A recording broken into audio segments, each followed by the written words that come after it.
Se prendiamo posto possiamo iniziare la seduta, grazie.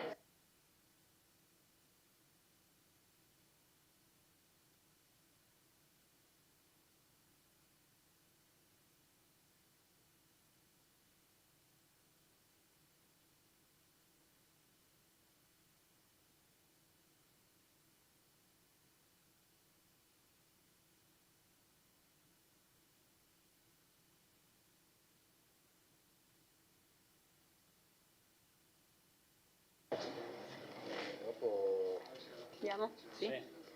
Procediamo con l'appello allora. Bagliana Mirella. Presente. Passetto Paolo. Bevilacqua Silvia. Bortolotto Giulia. Braido Fabio. Braido Giovanni. Caldarta Antonella. Carnelos Graziano. Cutifani Irene. Dareggian Antonio. Era presente prima, è uscito un attimo, sta applaudendo. Ok. De Bastiani Alessandro. Presente. Denardi Marta. Errante Lorenzo. Posocco Gianluca. Toffoli Thomas. Tonon Roberto. Euliana Antonella. Il numero legale c'è. Siamo 15.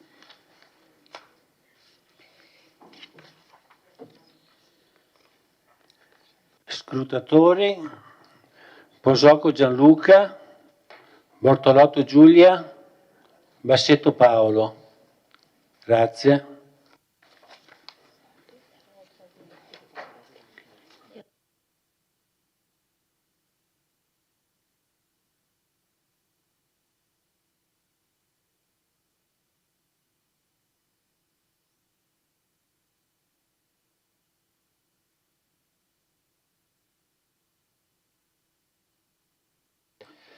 Allora apriamo la seduta con le comunicazioni e questa volta inizierò io con una comunicazione e poi passerò agli assessori.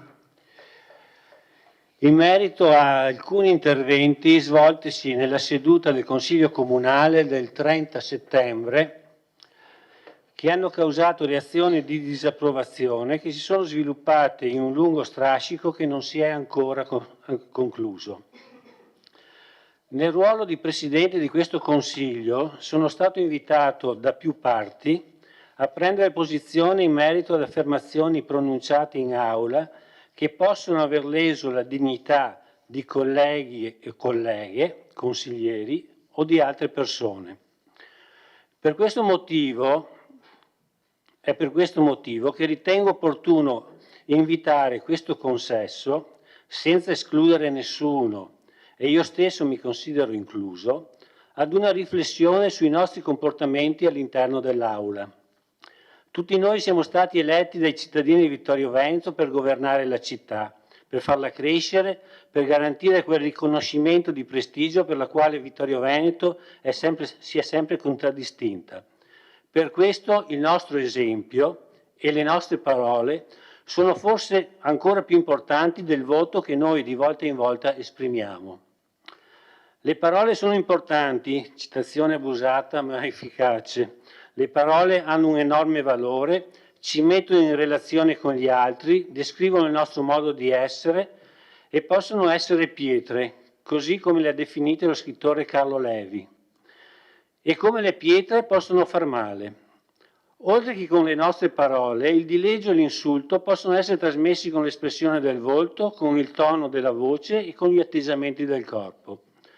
Perciò bisogna cercare la misura giusta caso per caso, ricordando sempre che siamo ciò che diciamo e diciamo quel che siamo. Purtroppo il buon esempio non ci arriva dai politici che siano in Parlamento, non tutti naturalmente, ma da tanti purtroppo. A volte sembra che il turpiloquio abbia conquistato il linguaggio di tanti governanti. Se nel passato l'eloquio degli eletti era aulico e forbito, capace di suscitare il rispetto del grande pubblico, oggi le carte sono state del tutto ribaltate, introducendo un uso disinvolto di parolacce, imprecazioni e volgarità. Ma questo non ci giustifica se anche noi scivoliamo in quella ironia che rischia di trasbordare nel dileggio o peggio ancora nella molestia.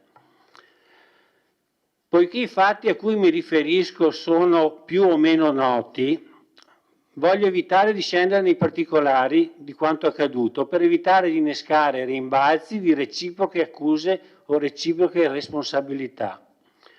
Se alcune parole pronunciate in aula sono state percepite come ferite alla dignità, a livello di identità e di immagine pubblica da chi erano rivolte, credo che chi le ha pronunciate possa rimediare scusandosene pubblicamente, qualora non lo avesse già fatto. Sarebbe il modo migliore per porre fine definitivamente a questa vicenda. La consigliera di parità della provincia di Treviso mi ha proposto di presentare un ordine del giorno in questo consiglio comunale di questa sera, ma a mio avviso avrebbe esacerbato gli animi e rischiato di causare ancora più acredine e risentimento tra i consiglieri. Ho deciso pertanto di esprimere la mia opinione con questa comunicazione che vuole essere una condanna ad atteggiamenti non consoni al nostro ruolo, un contributo alla distensione e un invito al rispetto delle persone e delle istituzioni. E io ho concluso. Ora, se ci sono altre comunicazioni.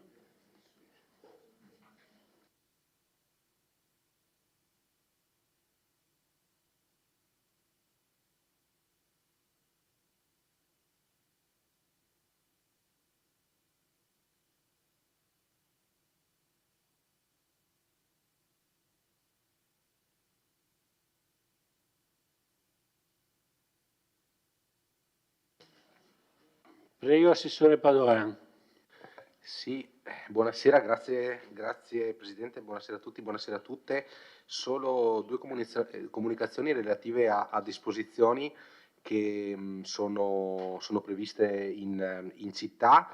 Una comunicazione riguardo all'esposizione Pinocchi in galleria, al momento in galleria civica. La durata dell'allestimento della mostra presso Galleria Civica Pinocchi in galleria, grazie alla collaborazione con la sezione vittorese della Lega Italiana Lotta Tumori e della Fondazione Stepan Javrel di Sarmede, è stata estesa sino all'8 gennaio, quindi c'è la possibilità anche durante il mese di dicembre, durante le festività natalizie, di accedere alla Galleria Civica per visitare l'allestimento. Inoltre il 16 novembre si inaugura a Palazzo Todesco l'esposizione Montagne di Luce, lo sfruttamento energetico dell'acqua tra Venezia e Montipalli di 1889-1963. Si tratta di una mostra dedicata alla storia della produzione di energia idroelettrica nel sistema Piave Cellina Livenza dall'Unità d'Italia ad oggi.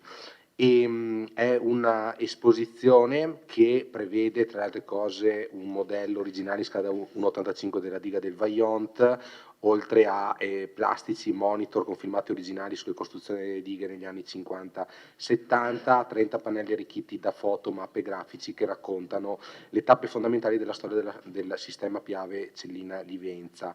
L'iniziativa è parte del programma di ricerca e divulgazione Dolomiti Metamorfosi di un paesaggio, gestito dall'Università degli Studi di Padova e di Udine, in collaborazione con il progetto MURI, Museo Diffuso Regionale dell'Ingegneria, con il sostegno di CNA e di altri partner pubblici e privati, ovviamente anche il Comune di Vittorio Veneto. L'iniziativa, l'allestimento viene inaugurato il 16 di novembre alle ore 10, l'allestimento si chiuderà il 12 gennaio del 2025. Ingresso gratuito, apertura durante i fine settimana. Pertanto invito la cittadinanza e in generale tutti coloro che potessero essere interessati a visitare. Si tratta secondo me di un progetto davvero meritevole. Come ho avuto modo di dire, è un eccellente esempio di positiva interazione fra accademia e partner pubblici e privati, e crediamo che la storia dello sfruttamento idroelettrico di zone a noi tanto vicine è una storia che può essere affrontata soltanto da una prospettiva multidisciplinare e non esiste sapere scientifico che non sia intracciato a processi con pesanti ricadute socio-economiche entro cui questo sapere viene applicato, e ovviamente la storia del Vajont è esemplificativa in tal senso. Inoltre questo Consiglio Comunale si svolge quasi in contemporanea con un'interessante iniziativa che si tiene in biblioteca civica all'interno del progetto 01000 Coccole di Voci, in cui si espone quindi oggi alle 20:30 in biblioteca civica per chi da casa potesse essere interessato. Si tratta di un'iniziativa sull'utilizzo del suono e della musica nella fascia di età più giovane. Grazie mille.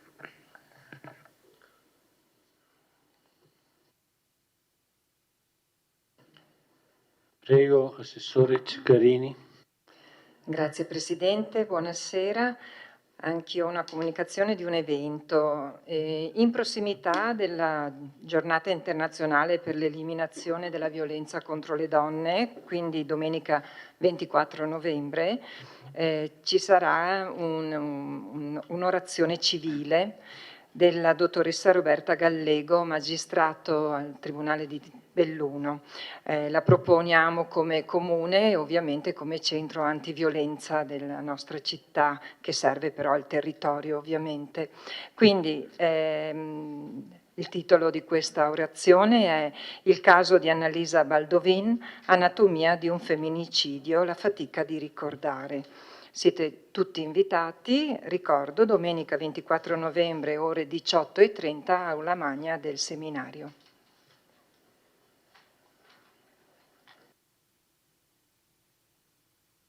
Grazie, ed ora una comunicazione all'assessore De Nardi. Grazie, buonasera a tutti.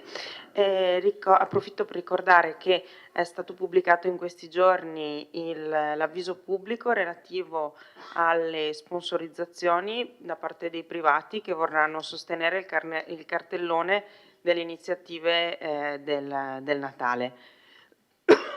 Sono previsti diversi livelli di contributo e corrispondentemente diversi livelli di visibilità. Il bando completo si può trovare sul sito del Comune. Ricordo solo che il termine per la presentazione delle proposte di sponsorizzazione è il 21 di novembre. Grazie.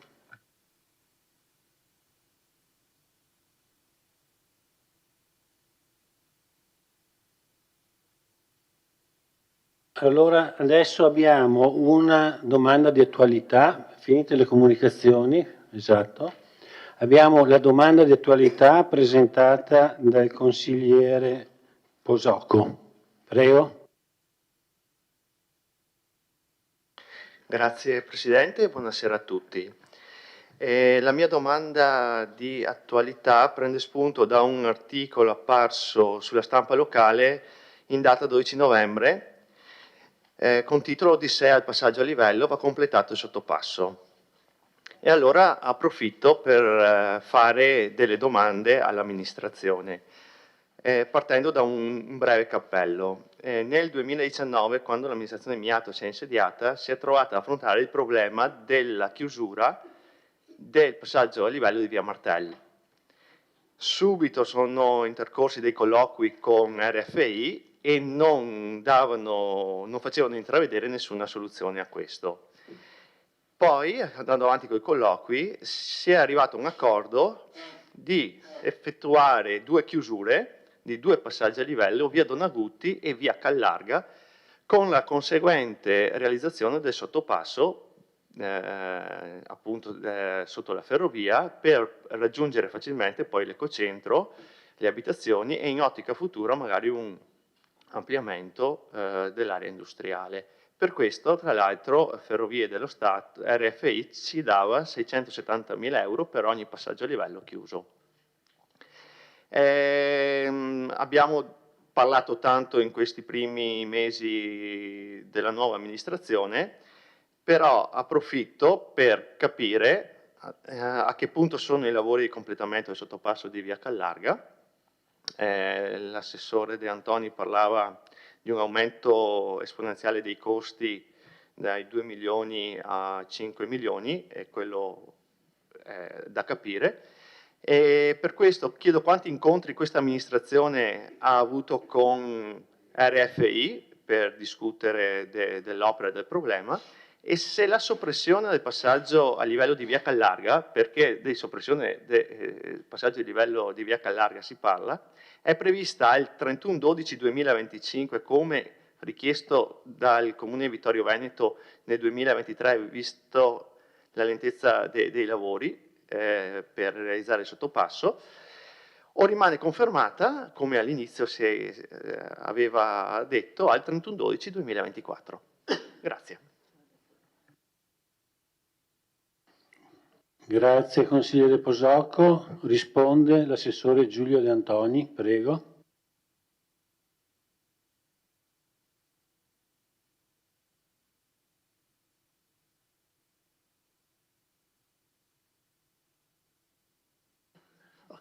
Bene, buonasera, grazie Presidente. Ho recuperato un po' di carte velocemente perché appunto la richiesta è arrivata stamattina, ma c'è un problema che conosco abbastanza bene.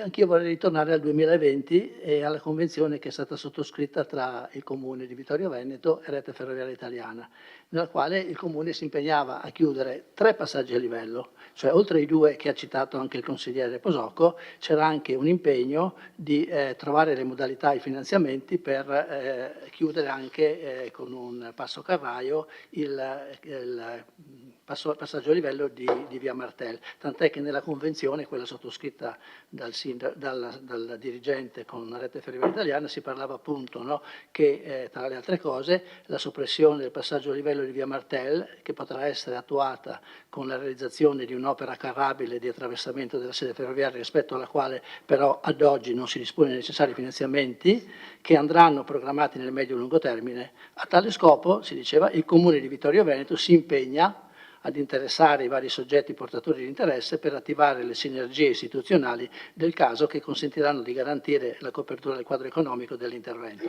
Ho fatto questa precisazione perché i passaggi a livello da chiudere alla fine sono 3, 2 diciamo in qualche modo erano finanziati, uno è quello di via Martel, è da finanziare, ma purtroppo è da finanziare anche il secondo. Il progetto di fattibilità tecnico-economica del sottopasso, che era stato redatto da uno studio di ingegneria di Mogliano, è stato approvato dalla giunta Miatta, insomma, di cui faceva parte anche come vice sindaco anche il consigliere Posocco, è stato approvato ancora il 12 dicembre 2019. 12 dicembre 2019, per l'importo di 2 milioni di euro. Tale progetto è stato poi inserito nel piano annuale e triennale delle opere pubbliche 2020-2022 e nei piani degli anni seguenti è stato ancora inserito in tutti gli anni ed è stato finanziato contando anche su un contributo di Rete Ferroviaria Italiana di 670.000 euro. Ad ogni approvazione dei piani di opere pubbliche, più volte sono intervenuto in consiglio, tant'è che quando intervenivo tutti sorridevano, sono intervenuto per chiedere a che punto fosse arrivato questo progetto, no? Ricevendo sempre risposte rassicuranti, in particolare c'era l'assessore Fasan là sull'angolo che non preoccuparti, che tanto l'opera la faremo. Facevo presente quelle volte che il termine per l'ultimazione dei lavori non era il 2024, ma era il 31/12/2023 e quindi diciamo c'era l'urgenza di fare qualche cosa perché questi progetti hanno una certa durata. Adesso il consigliere mi chiede a che punto sono i lavori. Io rispondo che i lavori non sono neanche iniziati, anche perché l'approvazione del progetto di fattibilità tecnica e economica che è stato dato il 12 dicembre, dopo quel documento non ho trovato agli atti nessun altro documento predisposto dall'amministrazione se non la determina numero 1090 del 22/12/2023, cioè 4 anni e 10 giorni dopo la prima delibera di approvazione, e con la quale determina è stato affidato allo studio ETS di Pieve di Soligo il progetto di sempre fattibilità tecnico-economica. Per la verità, quando era in vigore diciamo, il vecchio codice degli appalti, il progetto di fattibilità tecnico-economica era considerato il progetto preliminare Adesso con il nuovo codice il progetto preliminare e definitivo il progetto preliminare viene sostituito dal progetto di fattibilità tecnico-economica, però siamo ancora a un livello, diciamo, non esecutivo.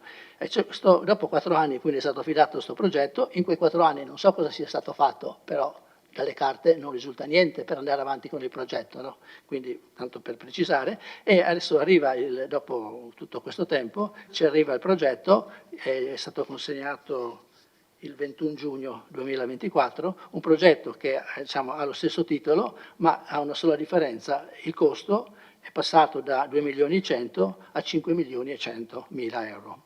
E quindi la risposta alla sua domanda, a che punto sono i lavori, rispondo che il progetto è arrivato adesso, è da 4 mesi, e quindi che prima di appaltare i lavori comunque dovremo affidare il progetto esecutivo, dovremo fare una variante urbanistica, dovremo ottenere tutte le autorizzazioni del caso. Quindi cioè in 4 anni diciamo, non è stato fatto niente, adesso mi chiede in pochi mesi di fare un sacco di cose, no? Quindi anche su questo diciamo, mettiamo bene in chiaro le cose, cioè adesso io non capisco come mai sia rimasto fermo questi 4 anni, perché i soldi c'erano, il progetto di fattibilità c'era, nel piano annuale delle opere pubbliche c'era, mi domando perché non è andato avanti. Comunque siamo a questo punto. Per quanto riguarda le altre 2 domande, chiaramente abbiamo preso i primi contatti con l'amministrazione regionale, a cui cerchiamo di fare sponda per trovare una modalità, e cercheremo di trovare anche con Rete Ferroviaria una soluzione che possa essere condivisa, cioè da quello che vedo io come assessore al bilancio, trovare 3 milioni e 100 entro pochi mesi per poter realizzare l'opera, perché l'opera non si realizza in pochi mesi, anche una volta avute tutte le progettazioni, anche per fare questo comunque i soldi da trovare sono tanti. Per quanto riguarda l'ultima richiesta, sul termine per l'esecuzione dei lavori, confermo che ad oggi Rete Ferroviaria ci ha concesso un differimento del termine al 31/12/2025. Concludo dicendo che l'articolo sul giornale, no, di sé al passaggio a livello, e poi sotto va completato il sottopasso. C'è stato un articolo che è stato un po' spinto dall'ex consigliere comunale Gomiero, altri mi hanno riferito di queste lunghe attese al passaggio a livello, anche 20 minuti, anche sul giornale è riportato questo termine. Chiaramente interverremo su Rete Ferroviaria per capire quali sono le modalità. Non è che lo facciano per ricordarci che dobbiamo fare questo sottopasso, spero, ma sarà solo una questione organizzativa che speriamo, con i rapporti che sempre buoni ci sono stati con Rete Ferroviaria Italiana, che anche su questo termine, questi problemi, anche in attesa di quelli che saranno i tempi e le modalità per realizzare eventualmente questi lavori, si possa trovare intanto una soluzione che consenta un'attesa al passaggio a livello che sia accettabile, insomma, ecco, perché 20 minuti non hanno proprio senso, insomma, quindi o c'è qualche guasto che non consente di aprire e chiudere il passaggio a livello nei tempi normali, insomma pochi minuti prima del passaggio, e quindi fanno partire la chiusura direttamente dalle stazioni, oppure c'è qualche cosa insomma che dovremo vedere, e su questo sicuramente interverremo. Grazie. Replica, dichiarazione di soddisfazione. Grazie Assessore per le risposte, sono parzialmente soddisfatto. Quello che la invito a fare, se posso permettermi, è valutare l'aumento dei costi, perché ho provato a darci un'occhiata, non io che non ho le capacità, ma tramite logicamente chi ha le capacità. Secondo me si può limare molto il costo dal problema che è stato riscontrato poi in sede di progettazione. E quindi completare l'opera, perché il passaggio a livello va chiuso e di là bisogna andare per forza. Qualcosa è stato fatto, perché il buco mi sembra ci sia già, la strada è stata realizzata, quindi non è che non sia fatto proprio niente. Grazie comunque, buon lavoro.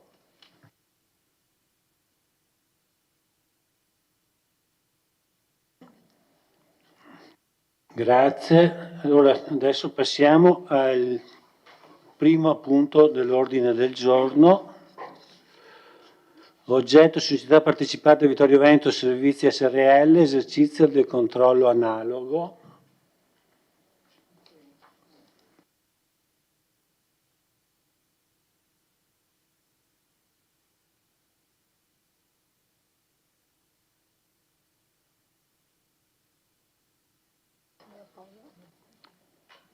Prego la parola al Sindaco Bagliana. Sì, grazie e buonasera a tutti. Innanzitutto do il benvenuto qui vicino a me al nuovo amministratore unico della Vittorio Veneto Servizi, il dottor Mario Coletti. Benvenuto. Prenderà la parola dopo la mia illustrazione di questa delibera, giusto per portare anche un saluto al Consiglio Comunale. Io vado subito a illustrare la delibera che andrà in discussione ora e che ha oggetto Società Partecipata Vittorio Veneto Servizi SRL, esercizio del controllo analogo. Allora, come voi sapete, la Società Partecipata Vittorio Veneto SRL è una società che ha come modello organizzativo l'house providing e come tutte queste società dal decreto legislativo 2016 l'amministrazione deve esercitare un controllo analogo appunto sulla società in house.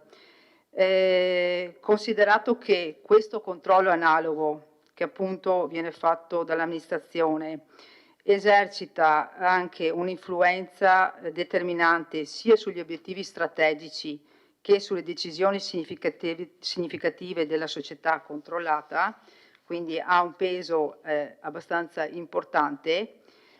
E vorrei richiamare, questo è quanto scritto nella delibera, una delibera di giunta approvata nel 2014 con la quale è stata approvata la metodologia dei controlli interni e in particolare la parte relativa ai controlli afferenti alle società partecipate non quotate. Considerato lo statuto della società Vittorio Veneto Servizi SRL e richiamato in particolare l'articolo 6, controllo analogo del socio unico, il quale dispone che il controllo analogo si esercita secondo le modalità di seguito indicate, sono due, che attueremo appunto, che sono state fatte, cioè il controllo contestuale, ossia il controllo contestuale avviene sul primo semestre dell'anno in corso, quindi del 2024, e l'amministrazione comune acquisisce dalla società entro il 31 agosto, come è stato fatto, la relazione illustrativa sullo stato patrimoniale e sul conto economico della società relative appunto al primo semestre d'esercizio. E poi si attua la verifica dello stato di attuazione degli obiettivi annui, ok? E altre indicazioni. E poi invece c'è un controllo ex post, cioè sul bilancio d'esercizio concluso, quindi in questo caso prende atto del bilancio esercizio 2023 e stabilisce la destinazione appunto degli eventuali utili risultanti nel rispetto delle destinazioni obbligatorie per legge. E proseguiamo dicendo che sono state acquisite appunto la relazione illustrativa dello stato patrimoniale e del conto economico della società relativa al primo semestre esercizio 24 e è stata acquisita anche la relazione sullo stato di attuazione degli obiettivi relativi all'anno in corso e dalla quale si evince che la società sta operando nell'ottica del perseguimento degli obiettivi fissati dal Comune. Accertato che la predetta società ha approvato il 15 aprile 2024 il bilancio in relazione della gestione dell'esercizio sociale chiuso al 31/12/2023 e come predisposti dall'amministratore unico uscente, è stato trasmesso questo bilancio al Comune, preso atto che il risultato d'esercizio evidenzia un utile di euro 135.952,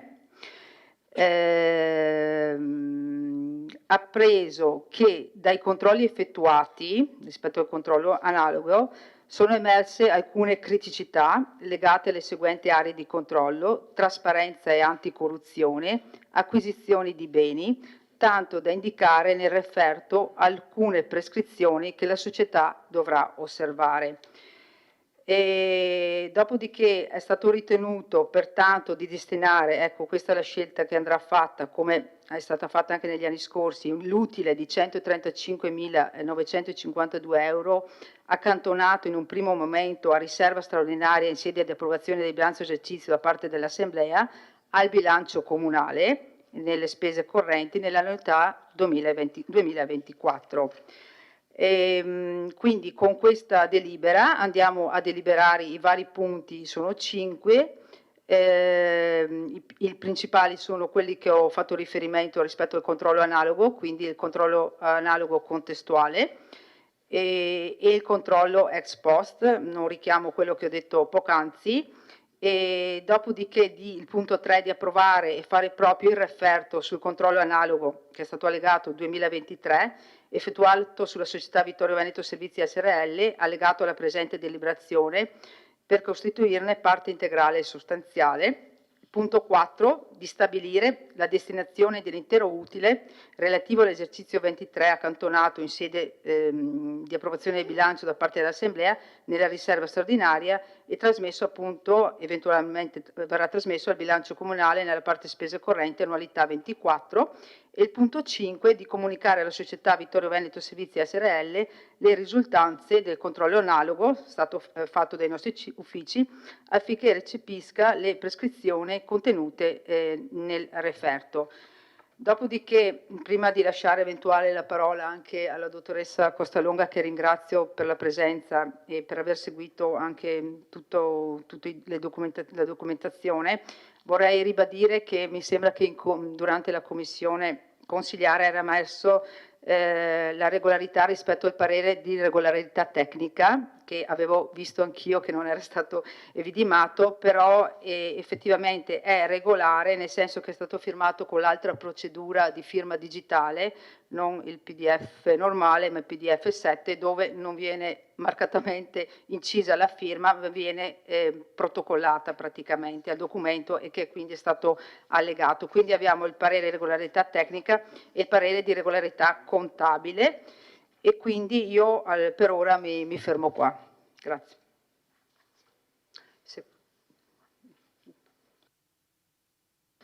Grazie.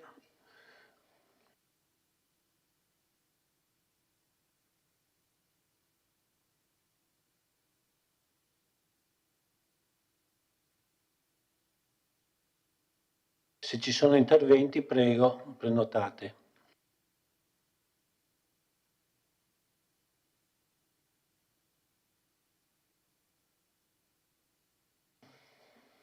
Consigliere Caldardo.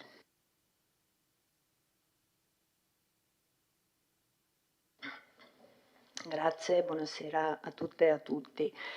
Io sono stata in commissione, quindi ho alcune informazioni che forse sarebbe stato meglio che la dottoressa Costalunga desse anche agli altri, però insomma io, come volete, se no io vi faccio delle osservazioni che però sono conseguenza di quanto ho sentito in commissione. Sì, come forse è meglio per tutti.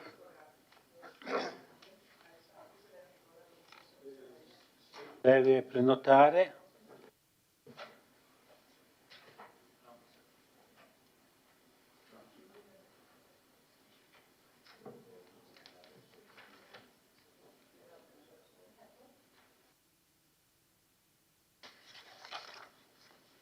Prego. Eccomi qua. Allora, buonasera a tutti. Allora, do delle indicazioni relativamente al controllo analogo che l'ufficio incaricato, che è appunto all'interno del settore economico-finanziario, ha effettuato e che ha portato alla compilazione di un referto, del referto che trovate allegato alla proposta di deliberazione. Allora, come diceva correttamente il sindaco, il controllo effettuato dal Comune è stato un controllo controllo contestuale che riguarda appunto il primo semestre dell'annualità diciamo in corso. Abbiamo ottenuto dalla Vittorio Veneto Servizio la relazione appunto semestrale che riporta dal 1° gennaio al 30 di giugno l'andamento, quindi lo stato patrimoniale e il conto economico di questo primo semestre. Evidenziamo che rispetto allo stesso periodo dell'anno 2023 c'è una crescita del fatturato di un 3,1%, quindi l'andamento diciamo, è positivo per questo primo semestre 2024. L'amministratore precedente ha evidenziato poi tutta la tipologia dei farmaci che hanno subito degli andamenti diciamo, diversi, e soprattutto ha evidenziato che è cambiata un po' la tipologia del fatturato a seguito praticamente del post-Covid, perché il fatturato precedente era un fatturato che aveva visto un incremento dovuto ai dispositivi, le mascherine, i tamponi, che invece finito il post-Covid praticamente abbiamo una diversa tipologia di farmaci. Nonostante questo comunque c'è un incremento positivo del fatturato. Evidenzia sempre l'amministratore precedente che c'è comunque ancora margine, cioè c'è la possibilità di margine di crescita dell'azienda, e sempre nel primo semestre del 2024, per quanto riguarda la situazione dello stato patrimoniale, c'è una liquidità di cassa molto buona, perché siamo oltre, parliamo sempre del primo semestre 2024, oltre 1 milione, cioè per l'esattezza 1.299.000 euro. La società non ha posizioni diciamo debitorie critiche, se non appunto i debiti che ha nei confronti dei fornitori, che però ovviamente vengono pagati, non ha debiti bancari, e ha subito il patrimonio della società, non ha subito modifica se non quella dovuta all'acquisto dell'immobile, del nuovo immobile destinato alla nuova farmacia di San Giacomo, quindi la farmacia praticamente, sì, la scuola ex Sauro. E poi degli interventi diciamo sempre nell'ambito del patrimonio del comune sono stati effettuati per incrementare la sicurezza, e ci saranno installati nelle farmacie di San Giacomo e Alpago un impianto di videosorveglianza e aggiornamento dell'impianto di allarme. Questo per quanto riguarda quindi la situazione stato patrimoniale e conto economico 1° gennaio 2024, 30 giugno 2024. Sempre per quanto riguarda questo controllo è contestuale, che riguarda quindi sempre il primo semestre 2024, l'amministratore precedente ha evidenziato, quindi ci ha prodotto una relazione in cui sostanzialmente riproduce gli obiettivi dati con il DUP 2024, quindi all'attuale DUP che abbiamo ancora diciamo in essere, ha riportato l'andamento, cioè ha esplicitato gli obiettivi e descrivendo lo stato di raggiungimento di questi obiettivi 2024. Quindi possiamo dire che per quanto riguarda l'andamento, per quanto riguarda il controllo controllo contestuale, scusatemi, nulla da dire, perché è in linea con gli obiettivi e con la crescita della società. Per quanto riguarda il controllo ex post, è un controllo invece che viene fatto sull'esercizio concluso il 31 dicembre 2023, quindi riguarda il bilancio, quindi l'esercizio che si è concluso. Qui è stato prodotto il bilancio diciamo d'esercizio che, come ha detto appunto precedentemente il sindaco, si è concluso con un risultato diciamo positivo, quindi con un utile, e anche qui sono stati prodotti il risultato degli obiettivi dati con il DUP 2023-25, quindi con il DUP precedente, e ovviamente tutta la documentazione a corredo a corredo, diciamo, del bilancio. Quello che ha fatto l'ufficio ha quindi esaminato questi documenti e ha redatto questo referto che trovate appunto allegato alla proposta di delibera, dove abbiamo appunto riportato gli obiettivi strategici dati del DUP, che sono tutti raggiunti, tranne praticamente uno, se vogliamo, che è raggiunto in parte, che è quello relativo l'obiettivo che era stato dato era l'assolvimento degli obblighi di prevenzione della corruzione e trasparenza, e questo obiettivo è stato raggiunto in parte perché la sezione amministrazione e trasparenza della società non è ancora completamente popolata, è la stessa sezione che ha il comune, dove deve inserire una serie di dati e di informazioni per rendere il più trasparente possibile l'attività, come il comune deve rendere tutto l'attività amministrativa del comune, così anche la società, essendo una società a totale controllo pubblico. Abbiamo poi controllato, ed è la prima parte di questo referto, 3 aree che sono imposte dall'articolo 19 e seguenti del TUSP, cioè il testo unico delle società pubbliche, che riguardano sostanzialmente il personale. Qui l'articolo 19 impone, diciamo, degli obblighi per quanto riguarda appunto il personale, in particolare che venga adottato un regolamento che vada a evidenziare quella che è la procedura che deve seguire la società quando va a reclutare il personale per impiegarlo poi all'interno della società. Qui in realtà la società ha adottato un regolamento aziendale, che però è un regolamento che regolamenta soltanto i comportamenti all'interno dell'azienda, e non si è ancora dotata di un regolamento per il reclutamento del personale. Quindi invitiamo, questo referto conclude con l'invito alla società ad dotarsi quanto prima di questo regolamento, in quanto imposto proprio dall'articolo 19 del TUSP. Un'altra criticità che permane ancora nell'ambito di questa società è fondamentalmente l'obbligo di rispettare la normativa del codice dei contratti per quanto riguarda l'acquisizione di beni e servizi, anche perché i farmaci rappresentano una delle categorie merceologiche per i quali c'è l'obbligo di ricorrere alle convenzioni Consip laddove siano esistenti.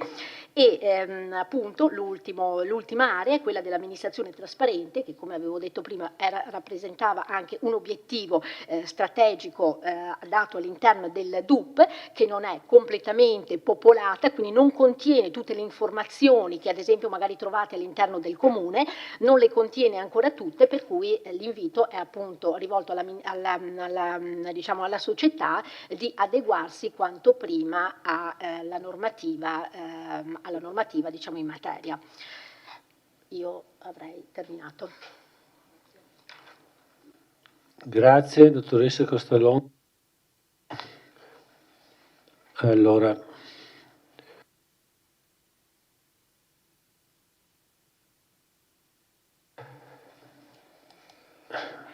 Antonella Caldart, consigliere, prego.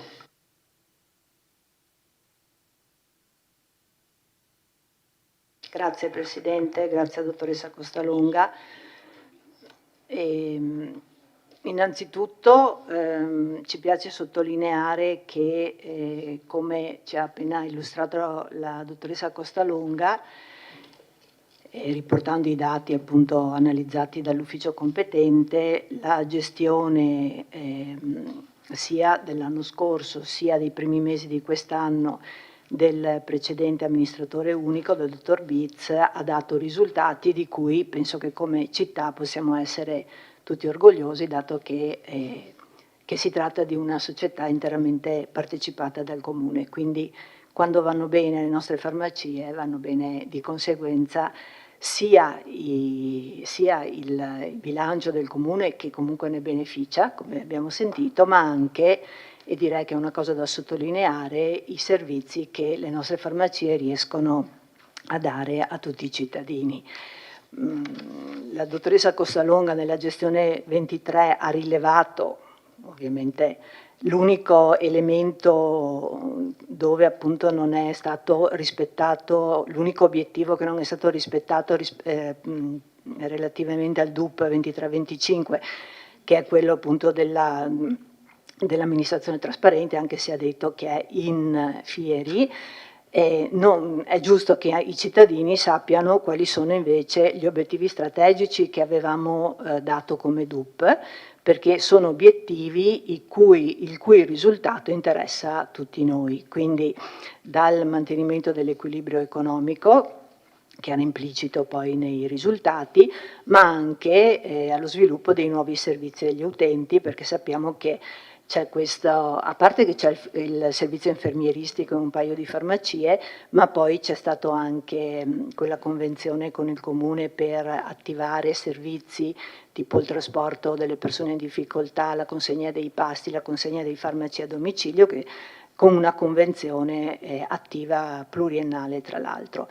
Poi il servizio di autoanalisi che è stato attivato nella farmacia del centro e così via, altri insomma, elementi che senza dubbio fanno delle nostre farmacie un fiore all'occhiello per tutti noi. Per quanto riguarda, quindi grazie al dottor Biz e buon lavoro al dottor Coletti che speriamo, anzi sono certa, manterrà la qualità e speriamo anche che riesca a dare ulteriori servizi. Per quanto riguarda, volevo fare solo 2 osservazioni sui 2 punti che tecnicamente, ovviamente, la dottoressa Costalunga ha rilevato le 2 criticità, quella sul reclutamento del personale innanzitutto. Allora, io dopo che ci eravamo confrontati in commissione sono andata tra l'altro sul sito della farmacia e ho visto che effettivamente il regolamento interno per il personale esiste, quindi è pubblicato, e da quello che ho capito, da ciò che ho capito in commissione, l'obiezione che i nostri tecnici fanno è che in qualche modo il reclutamento del personale dovrebbe essere adeguato alla modalità di reclutamento di un ente pubblico. Diciamo che a grandi linee questo è il tema. Allora mi sono fatta questa domanda e vorrei magari così confrontarmi con voi. Cioè, le nostre farmacie competono con farmacie private. Allora, se noi pensiamo di dover imporre la rigidità che c'è, dov'è l'assessore De Antoni, oggi nel pubblico, no? Per le assunzioni, con tutti i regolamenti, con tutte le procedure, ad una società che deve competere col privato, penso che siamo già perdenti. Quindi, niente da dire sul fatto che ci siano delle regole che ci impongono di agire in un certo modo, però direi di considerare, di usare la nostra intelligenza per fare in modo che la modalità operativa non sia così rigida, perché se andiamo ad irrigidire questo aspetto rischiamo davvero di cadere, di fare un autogol. Tanto più che poi, guardando sul sito, io vedo che ci sono stati tutti i regolari concorsi, che tutte le assunzioni sono state fatte secondo una graduatoria.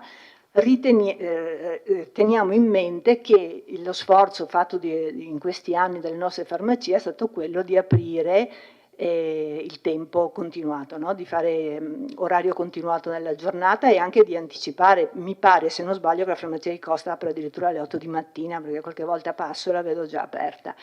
Chiaro che trovare personale disponibile a lavorare per tutte quelle ore, anche in pausa pranzo, eccetera, eccetera, non è facile. Se voi parlate anche con i farmacisti e farmacie private, diciamo, capirete subito qual è la situazione e il turnover che c'è nelle varie farmacie.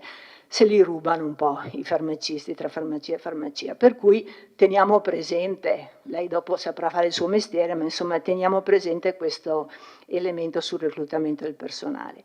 E poi sul discorso degli appalti, che è ancora più delicato, nel senso che ancora una volta l'indicazione tecnica è procediamo con Consip, quindi con appalti, così come succede per il pubblico.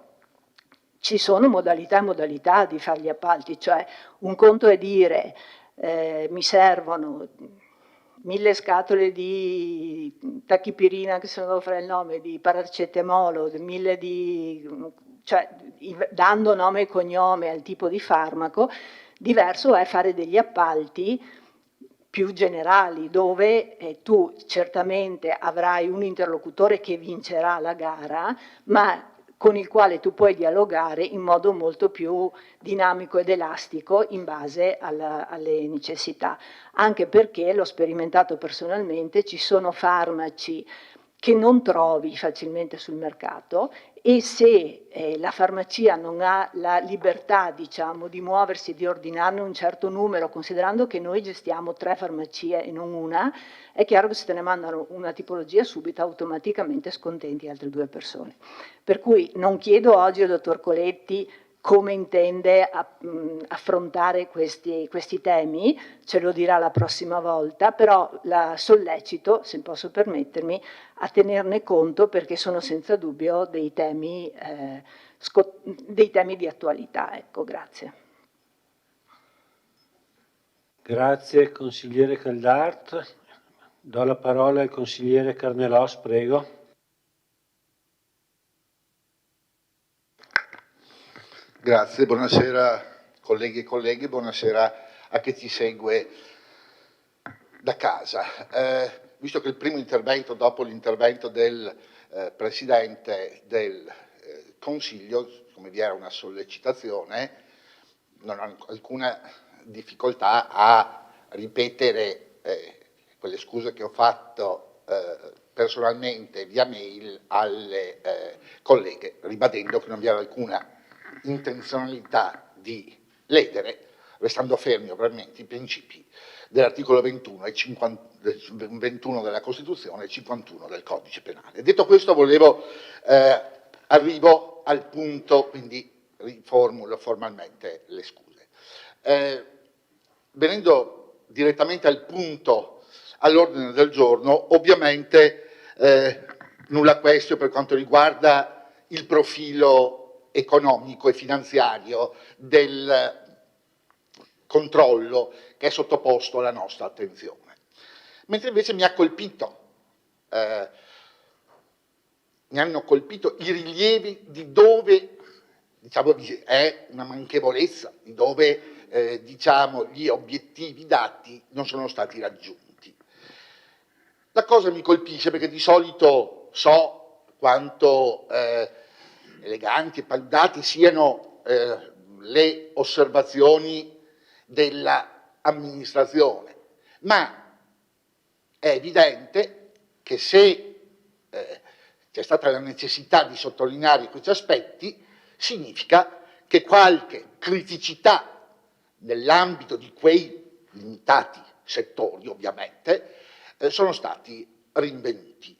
È vero, le farmacie sono soggette ad una normativa giustamente privatistica, ma siccome è partecipata interamente dal Comune, e nella mia storia ho sempre pensato che le pubbliche amministrazioni e le società controllate dalla pubblica amministrazione debbano essere delle case di vetro.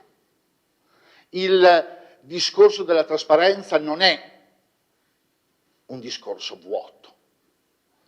Questo perché mentre nelle aziende esclusivamente privatistiche è ovvio che c'è la massima e assoluta discrezionalità, proprio perché non si deve rispondere ad alcuno. Per le società pubbliche è un qualcosa di diverso, perché quando mi si dice che c'è un rilievo dal punto di vista, non so, delle assunzioni, è evidente che se non ci sono regole stabilite prima, ovvio, non concorso con le metodologie e l'iter procedurali che ci sono per gli enti pubblici, ci mancherebbe altro, ma la garanzia dell'equità, della trasparenza, del trattamento uguale per tutti nel campo delle assunzioni è importante, così come quello delle acquisizioni, degli acquisti, perché è indubbio per le amministrazioni pubbliche vi è una rigida metodologia lunga che purtroppo talvolta, come si può dire, frustra le esigenze degli amministratori, ma ha la funzione appunto di garantire i principi costituzionali delle pari opportunità. In qualche modo anche nelle società controllate direttamente dagli enti pubblici c'è questa necessità. È un concetto di giustizia. Io credo che noi tutti dietro queste sedie pensiamo all'interesse collettivo prima che l'interesse di Tizio, di Caio o di Sempronio. E allora, come la collega Caldart ha invitato appunto il nuovo Presidente, anch'io chiedo che effettivamente al prossimo controllo analogo del prossimo anno tutte le palline abbiano le crocette positive, anche dove sono state evidenziate questa volta le doglianze ben illustrate dalla dottoressa Costalunga. Grazie. Grazie consigliere Carnelos.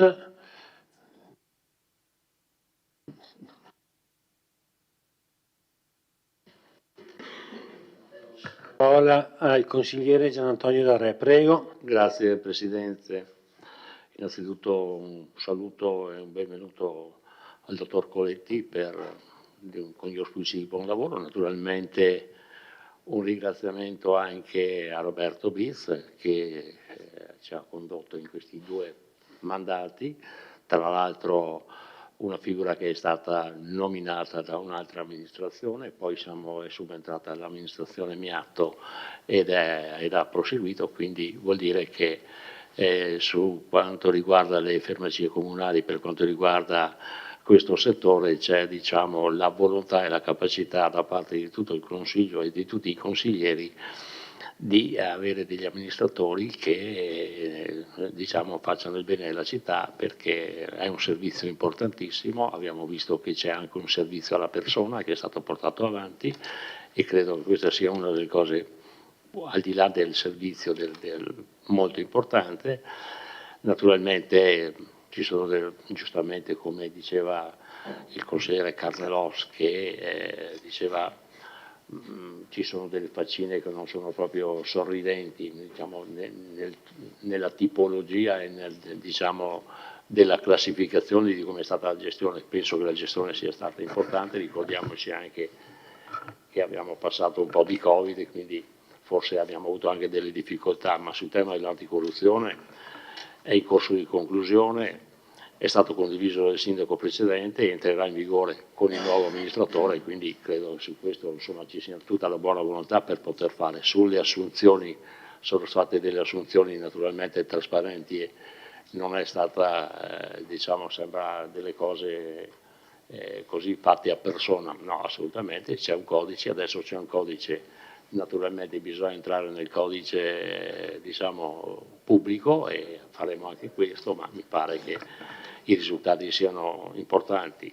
La cosa che invece io chiedo al nuovo amministratore, c'è una progettualità in essere, credo che ci sia la volontà di una continuità progettuale.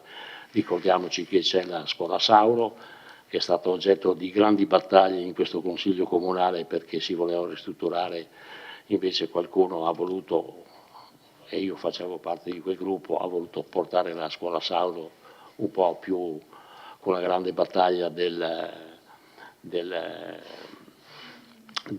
monastero. In realtà poi abbiamo visto che c'è una scuola molto bella, molto importante, frequentatissima anche perché vicina alla scuola, vicino alla zona industriale, quindi Quello che noi chiediamo che la Scuola Sauro continui quel progetto, diciamo, perché è un progetto ambizioso, è un progetto sicuramente molto importante anche dal punto di vista economico, ma credo che dia valore a quell'immobile straordinario, ma dia valore anche al quartiere di San Giacomo, dando la possibilità, diciamo, di non avere solo la farmacia, ma di avere anche dei servizi collaterali che sono molto importanti per il nostro territorio. Quindi con un augurio di buon lavoro e di benvenuto, diciamo, nella nostra comunità, in questa società, un grazie a lei e un grazie al dottor Biz che lo ha preceduto. Grazie consigliere Darè. Io non vedo altre prenotazioni.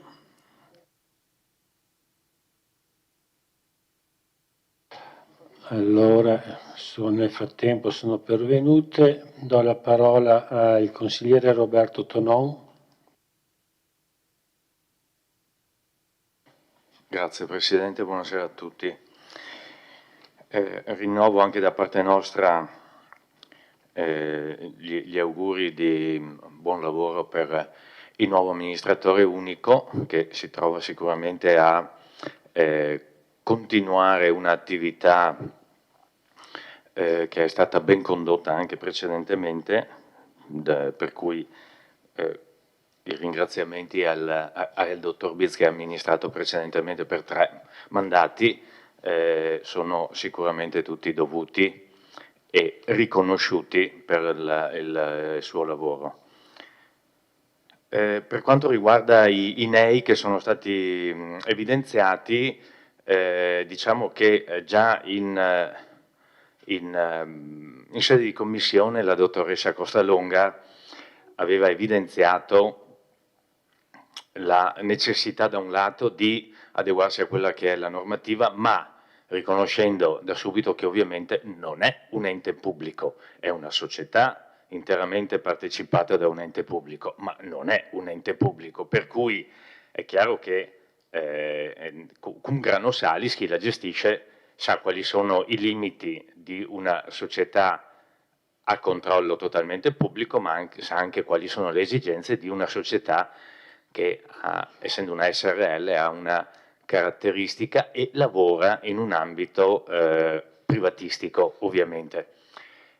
Poi potremmo stare qui a discutere col collega Darè se deve fare utile o no, non deve fare utile per pagare o non pagare le tasse. Io sono convinto che più utili fa meglio è per la cittadinanza, senza dimenticare, questo lo sottolineava ogni volta l'allora collega De Antoni, senza dimenticare che è una società privata, deve fare utili perché se fa utili gli utili li fa per il comune, cioè per i cittadini, ma senza dimenticare che all'interno del mandato, e lo ha detto in maniera molto chiara anche la collega Caldart, nel DUP ci sono alcune missioni, diciamo così, che non sono missioni da società privata, sono una missione da società, fra virgolette, lo dico, pubblica, quindi con una particolare attenzione a quelle che sono le necessità del territorio. Quando dico territorio vuol dire dei cittadini del territorio, quindi i nostri concittadini. Per cui credo che una gestione equilibrata da questo punto di vista possa dare soddisfazioni sia ai nostri concittadini, come è già accaduto, sia anche diciamolo perché serve anche quello, alle casse del comune, anche questa cosa è già avvenuta. Il collega Dara ha ricordato anche il progetto in corso. Ecco, io spero che ma ne sono quasi convinto che non accada come è accaduto per il sottopasso, cioè che ci troviamo a fare investimenti sproporzionati, diciamo così, rispetto al risultato. Ogni investimento che è fatto per la città, per il bene pubblico, va benissimo, purché sia ovviamente fatto anche qui con l'attenzione, ecco, del buon padre di famiglia. Grazie. Grazie consigliere Tonon. Do la parola al consigliere Giovanni Braido.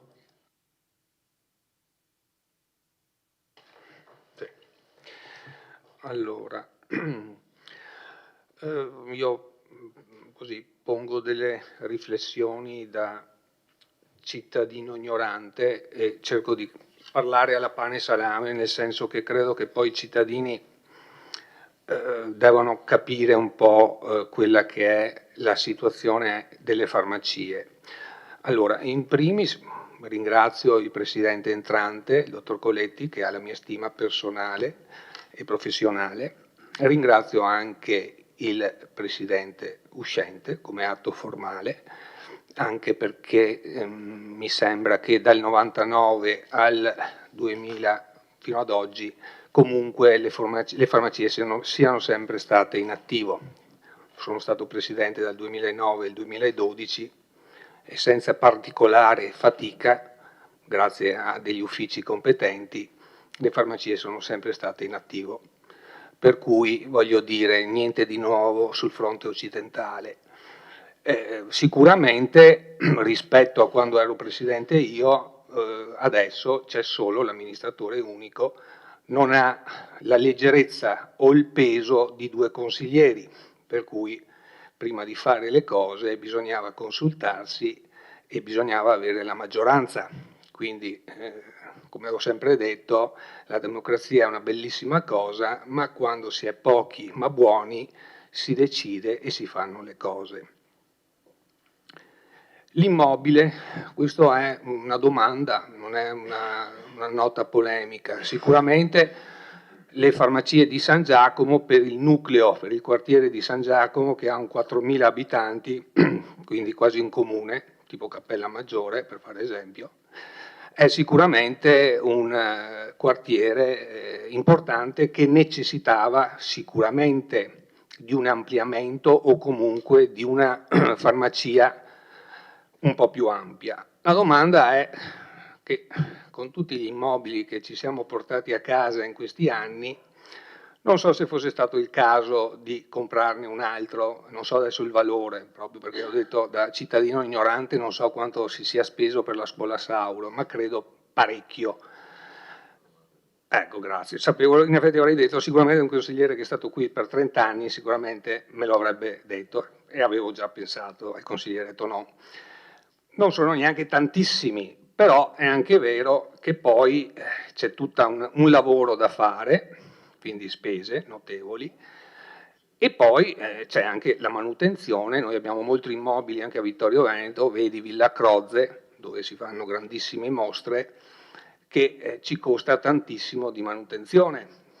Quindi bisogna sempre contemperare, secondo me, le cose. Un'altra cosa, vedo che abbiamo 1.100.000 euro in cassa e anche lì pongo una riflessione, adesso non so se spese correnti o spese quant'altro, però è una somma che secondo me potrebbe essere utilizzata per varie questioni, senza depauperare totalmente ovviamente la cassa, però che l'amministrazione tenga conto di questa. Un'ultima nota, e non me la voglia il dottor Coletti perché non è riferita a lui, è sempre stato un mio pensiero, se non sbaglio, e anche qui chiedo lumi al consigliere Tonon, una volta mi sembra che le farmacie fossero sotto un assessorato, o sbaglio? Mi dicono, mi pare che, non so se fosse all'interno di un assessorato e poi sia stata creata la figura del consiglio di amministrazione di presidenza delle farmacie. Ah, boh, allora. Boh, grazie. Da cittadino ignorante appunto ho chiesto. Quindi torno indietro su questo discorso, anche perché pensavo che si potesse, come dire, accorpare la figura della presidenza sotto un assessorato e quindi anche da un punto di vista economico e di spese risparmiare, ma non era ovviamente rivolta perché c'è il presidente Coletti, voglio dire, ecco. Altro non ha dure, grazie. Grazie consigliere Braido. Do la parola al consigliere Caldart. Sì, tocca ancora perché mi è il secondo. Vai pure. Sì, in realtà non esiste la regola ferma, ma comunque.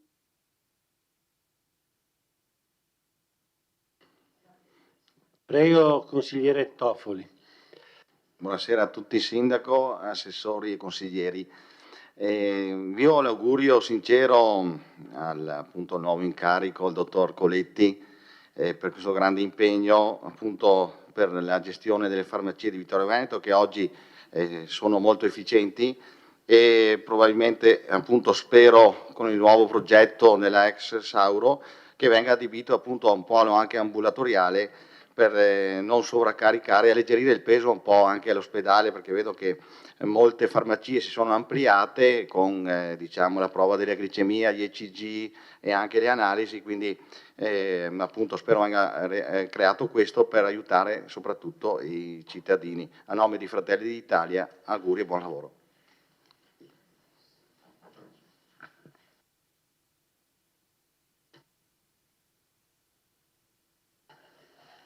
Prego, consigliera Caldar, grazie, consigliere Toffoli. Giustamente lei, Presidente, ci ha richiamati al rispetto delle persone, sia nei gesti che nelle parole. Quindi io mi sento di rappresentare un malessere che probabilmente molti cittadini hanno sentito questa sera ascoltando alcuni interventi. Innanzitutto quando i cittadini vengono definiti da pane e salame cittadini ignoranti. Io non credo che ci siano cittadini ignoranti né da pane e salame. Un cittadino è un cittadino, una cittadina è una cittadina. Quindi riterrei che quando si parla di coloro che noi rappresentiamo avessimo rispetto nei loro confronti. E invece io non devo difendere ovviamente nessuno perché le farmacie sono di tutti noi, però ho trovato un po' di qualunquismo nell'intervento del collega Carnelos, quando ha parlato del reclutamento che, se ho ben inteso, lei intendeva indicare, il reclutamento, quello che c'è stato finora, fatto un po' con leggerezza. Adesso le parole non me le sono segnate, però è brutto, no? Lanciare queste accuse velate, come dire assumi gli amici dei tuoi amici, quando invece, se lei guarda il regolamento e tutti i bandi che sono pubblicati sul sito delle nostre farmacie, e io l'ho fatto proprio dopo aver ascoltato, e c'era anche lei in commissione quando ci aveva detto la dottoressa Costalonga, vedrà che per ogni assunzione ci sono i bandi, ci sono le procedure, ci sono le graduatorie. Quindi mi permetto di far presente che un'accusa così, seppur velata, come se le assunzioni fossero state fatte con leggerezza, insomma, non credo che sia corretta.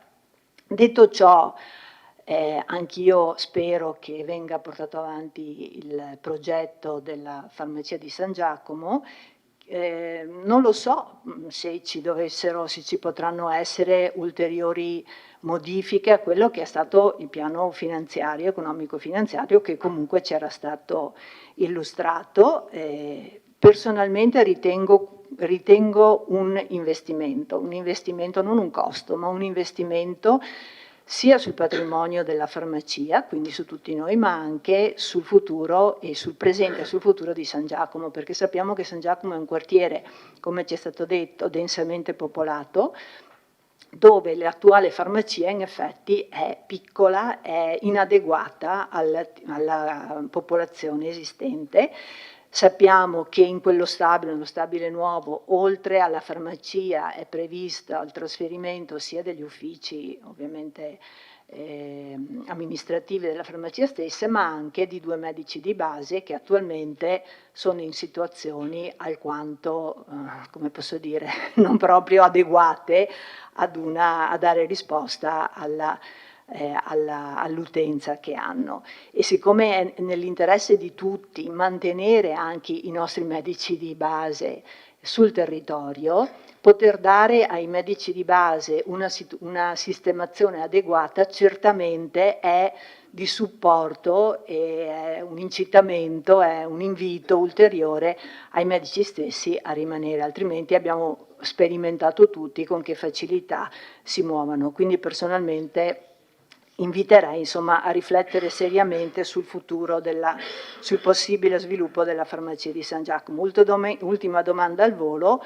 quale sarà, se lei ce l'ha già, un'idea sul futuro, sull'organizzazione del futuro del CDA, cioè se prevede di allargare, di formare un CDA, o se, come è stato negli ultimi anni, pensa, o se ha già pensato, o se ci penserà, ad un amministratore unico. Ovviamente questo poi dovrà essere fatto anche d'accordo con chi è il suo referente primo, cioè il Comune. Grazie.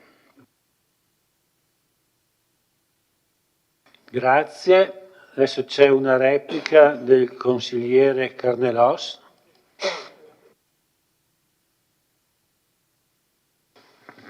Sì, volevo rassicurare la collega Caldart sul fatto che mi sono limitato a estrapolare ed esporre quanto risulta dalla documentazione in atti, e se l'obiettivo non è stato raggiunto e riguarda appunto proprio gli aspetti, la trasparenza, assunzione, reclutamento, io auspico che, e l'ho detto prima, anche su questi punti la prossima volta vi sia appunto la crocetta obiettivo raggiunto, che credo sia quello che vogliono tutti i consiglieri comunali. Ovviamente se i rilievi ci sono, per superarli è evidente che una strada c'è, e sono sicuro, mi auguro, il nuovo amministratore sicuramente si farà parte diligente.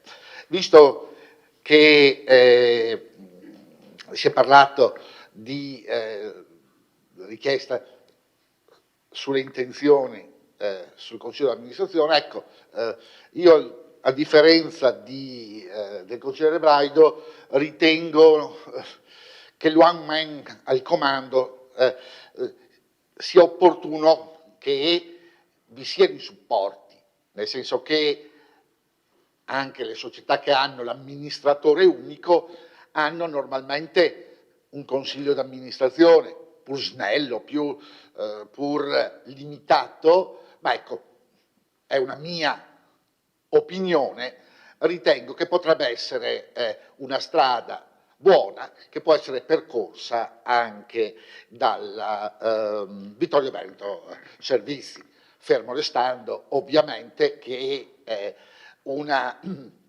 opzione di questo genere, ovvio che debba trovare d'accordo il socio unico.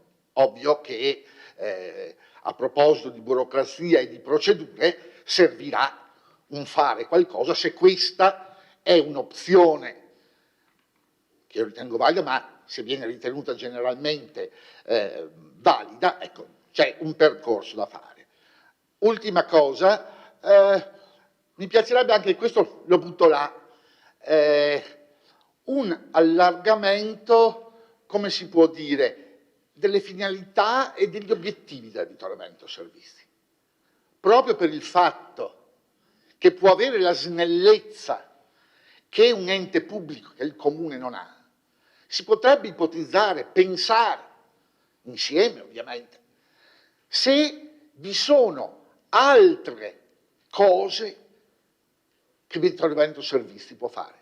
Fra l'altro il nome è talmente ampio, Vittorio Veneto Servizi, che si può ipotizzare insieme, pensiamolo assieme se è possibile. E anche sotto questo aspetto penserei a un polmone finanziario, non solo negli utili di riversa al Comune, ma pensare di poter fare cose che il Comune non può fare, mentre invece la Vittorio Veneto Servizi potrebbe farlo.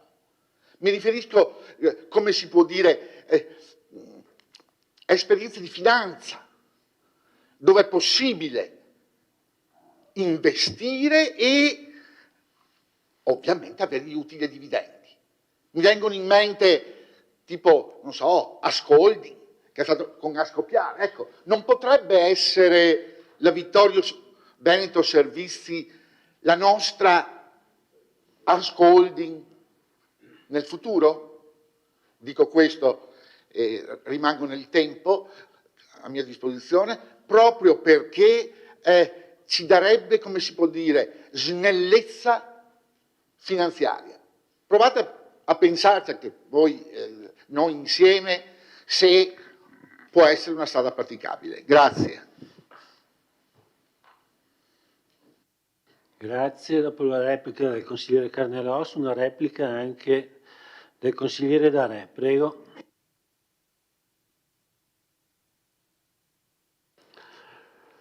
Sì, è chiaro che un intervento nella scuola Sauro ha dei costi e ha dei costi che magari possono essere anche molto importanti, su questo ne siamo certi, però voglio ricordare che quella è una scuola storica, ha nella facciata ancora stampate le fucilate del conflitto mondiale, quindi credo che quella scuola non sia solo un valore così formale, ma sia un valore anche affettivo da parte della nostra comunità. È chiaro che in quella non si fa solo la farmacia, ma si fanno altre cose, tra l'altro si fa, insomma il progetto probabilmente lo ha anche visto e quindi si dà veramente un po' di respiro a quella piazza di San Giacomo che sinceramente ha delle difficoltà nel parcheggio che viene effettuato dietro, quindi c'è un qualcosa di estremamente più complesso.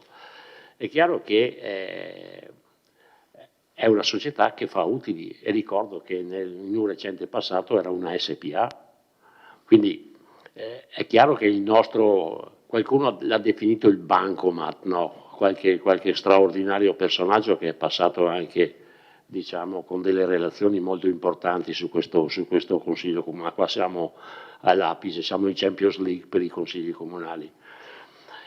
Però bisogna dire una cosa, siamo andati anche alla Corte dei Conti per aver finanziato con 500.000 euro la scuola di San Giacomo. Abbiamo vinto la causa con la Corte dei Conti di Roma, lo ricordo perché sono investimenti che vengono fatti nel territorio con una società del Comune di Vittorio Veneto, che ha il dovere proprio nelle finalità della legge di investire in conto capitale. Quindi questo è un qualcosa di importante, di serio. Sono cambiati, io penso che se un amministratore è stato confermato anche da chi è arrivato dopo, evidentemente c'è un controllo analogo dove possiamo controllare effettivamente la freschezza dei bilanci e quant'altro, quindi ci sono dei revisori di conti. Penso che allargare e fare una società ancora, tra l'altro l'ho fatta io quella volta che ho fatto l'amministratore unico, perché penso che un amministratore serio risponde in proprio e soprattutto se fa male è colpa solo di lui e non del Consiglio. Allora, siccome abbiamo, ripeto, la massima fiducia, l'abbiamo avuta prima e l'abbiamo anche adesso, allargare e fare altre cose, penso che ci sono già dei progetti molto importanti, sia importante invece che questa società continui a essere così veramente un polmone di ossigeno per le casse comunali, fare finanza di questi tempi, consigliere Carneros, io ho visto perché investono e reinvestono, vestono e reinvestono finché li hanno mangiati tutti. No, lasciamo stare, è meglio continuare su questa cosa e andiamo avanti bene così, perché ci siamo trovati bene così. Grazie. Grazie, ora chiedo la parola alla consigliera Silvia Bevilacqua. Grazie, volevo anch'io perché sennò brevemente intanto dare il benvenuto e augurare buon lavoro al dottor Coletti. Parlo proprio da cittadina, grande utente delle farmacie, nel senso che la farmacia fa tante cose, secondo me quello dove c'è ancora spazio per lavorare sono ovviamente i servizi, ma anche far sapere quello che la farmacia fa, perché a volte i cittadini non lo sanno. Ci sono dei servizi belli che funzionano, ma la comunicazione, e secondo me su questo si può giocare anche quel delta che valorizza le nostre farmacie rispetto anche a una concorrenza col privato. Ecco, solo questo. Il consigliere Darè mi ha preceduto sul fatto che sono personalmente ovviamente favorevole quando, se i soldi ci sono, se si può, io non entro, questo non lo posso al momento sapere, è bene recuperare un edificio storico come quello, che ha una sua storia legata appunto all'edilizia scolastica, e poi appunto i segni della Grande Guerra, che mi raccomando quando ci sarà la ristrutturazione che non vengano coperti, perché lì e Casa Figuera sono i due punti in cui un minimo di narrazione c'è. Ecco, che la farmacia diventi davvero il punto in cui le nostre farmacie comunali, dove quando uno ha un problema gli viene in mente di chiamare lì per sapere se c'è una soluzione. Adesso secondo me non è ancora così, ma si può fare. Buon lavoro, grazie. Grazie consigliere Bevilacqua. Vediamo se ci sono altre prenotazioni, prego.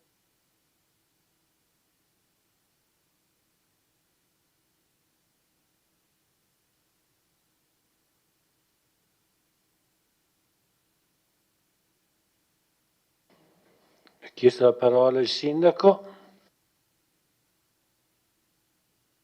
Ecco, no, intervengo, innanzitutto vorrei anch'io ringraziare il dottor Bitz per il lavoro fatto, l'ho espresso più volte da quando insomma c'è stato il cambio, però è giusto ribadirlo anche nella serata, sì oggi, questa sera, quindi a lui vanno i ringraziamenti per il lavoro che ha svolto.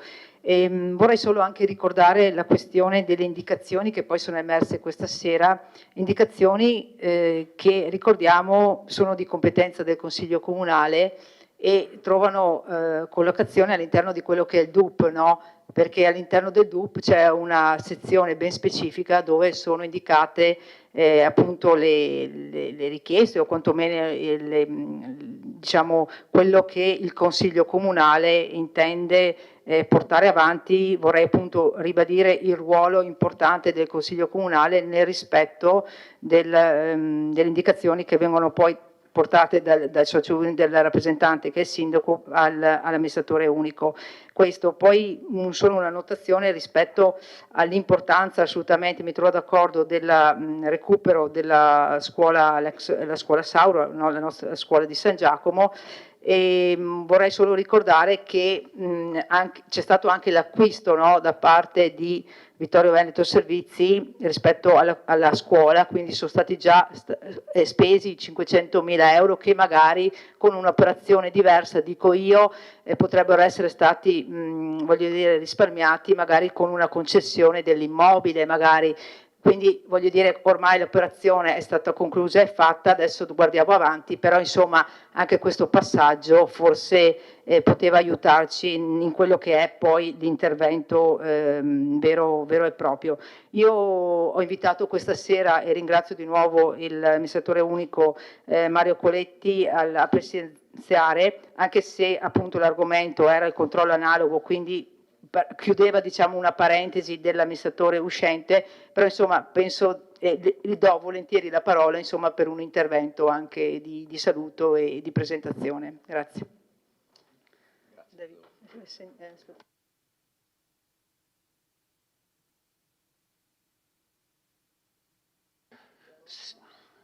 Allora do la parola al dottor Coletti. Esprimo a nome di tutto il Consiglio Comunale e anche di consiglieri che non sono intervenuti, perché è inutile che ognuno ripeta le stesse cose, l'augurio il saluto e l'augurio di questo Consiglio Comunale, augurandole un buon lavoro, e sempre a nome di tutto il Consiglio Comunale il ringraziamento al dottor Bitz per i suoi 9 anni, mi sembra, che ha trascorso con proficuo lavoro presso le farmacie. Prego, dottor Coletti. Grazie. Gentile sindaca e presidente, assessori, gentili consiglieri, signori e signore del pubblico, buonasera e grazie dell'invito questa sera. Io avevo preparato una breve introduzione che vi leggerò e poi vorrei anche dare un riscontro i punti che sono stati sollevati dai vari consiglieri durante il dibattito. Prima di tutto però vorrei cominciare con un po' di ringraziamenti, una serie di ringraziamenti. Innanzitutto vorrei ringraziare la Sindaca e la Giunta per la fiducia che mi avete accordato. Vorrei ringraziare la Ragioneria per il lavoro svolto nel controllo analogo e per aver facilitato l'avvio della mia attività, evidenziando le aree di attenzione prioritarie che sono state esposte questa sera. Vorrei inoltre ringraziare coloro che mi hanno inviato già suggerimenti, messaggi di congratulazioni, di stima e che so appartenere sia alla maggioranza che all'opposizione. Ogni suggerimento e commento costruttivo è da me ben accetto e sarà tenuto in dovuta considerazione. Ovviamente quelli che sono arrivati questa sera, ma anche quelli che mi sono già arrivati in precedenza.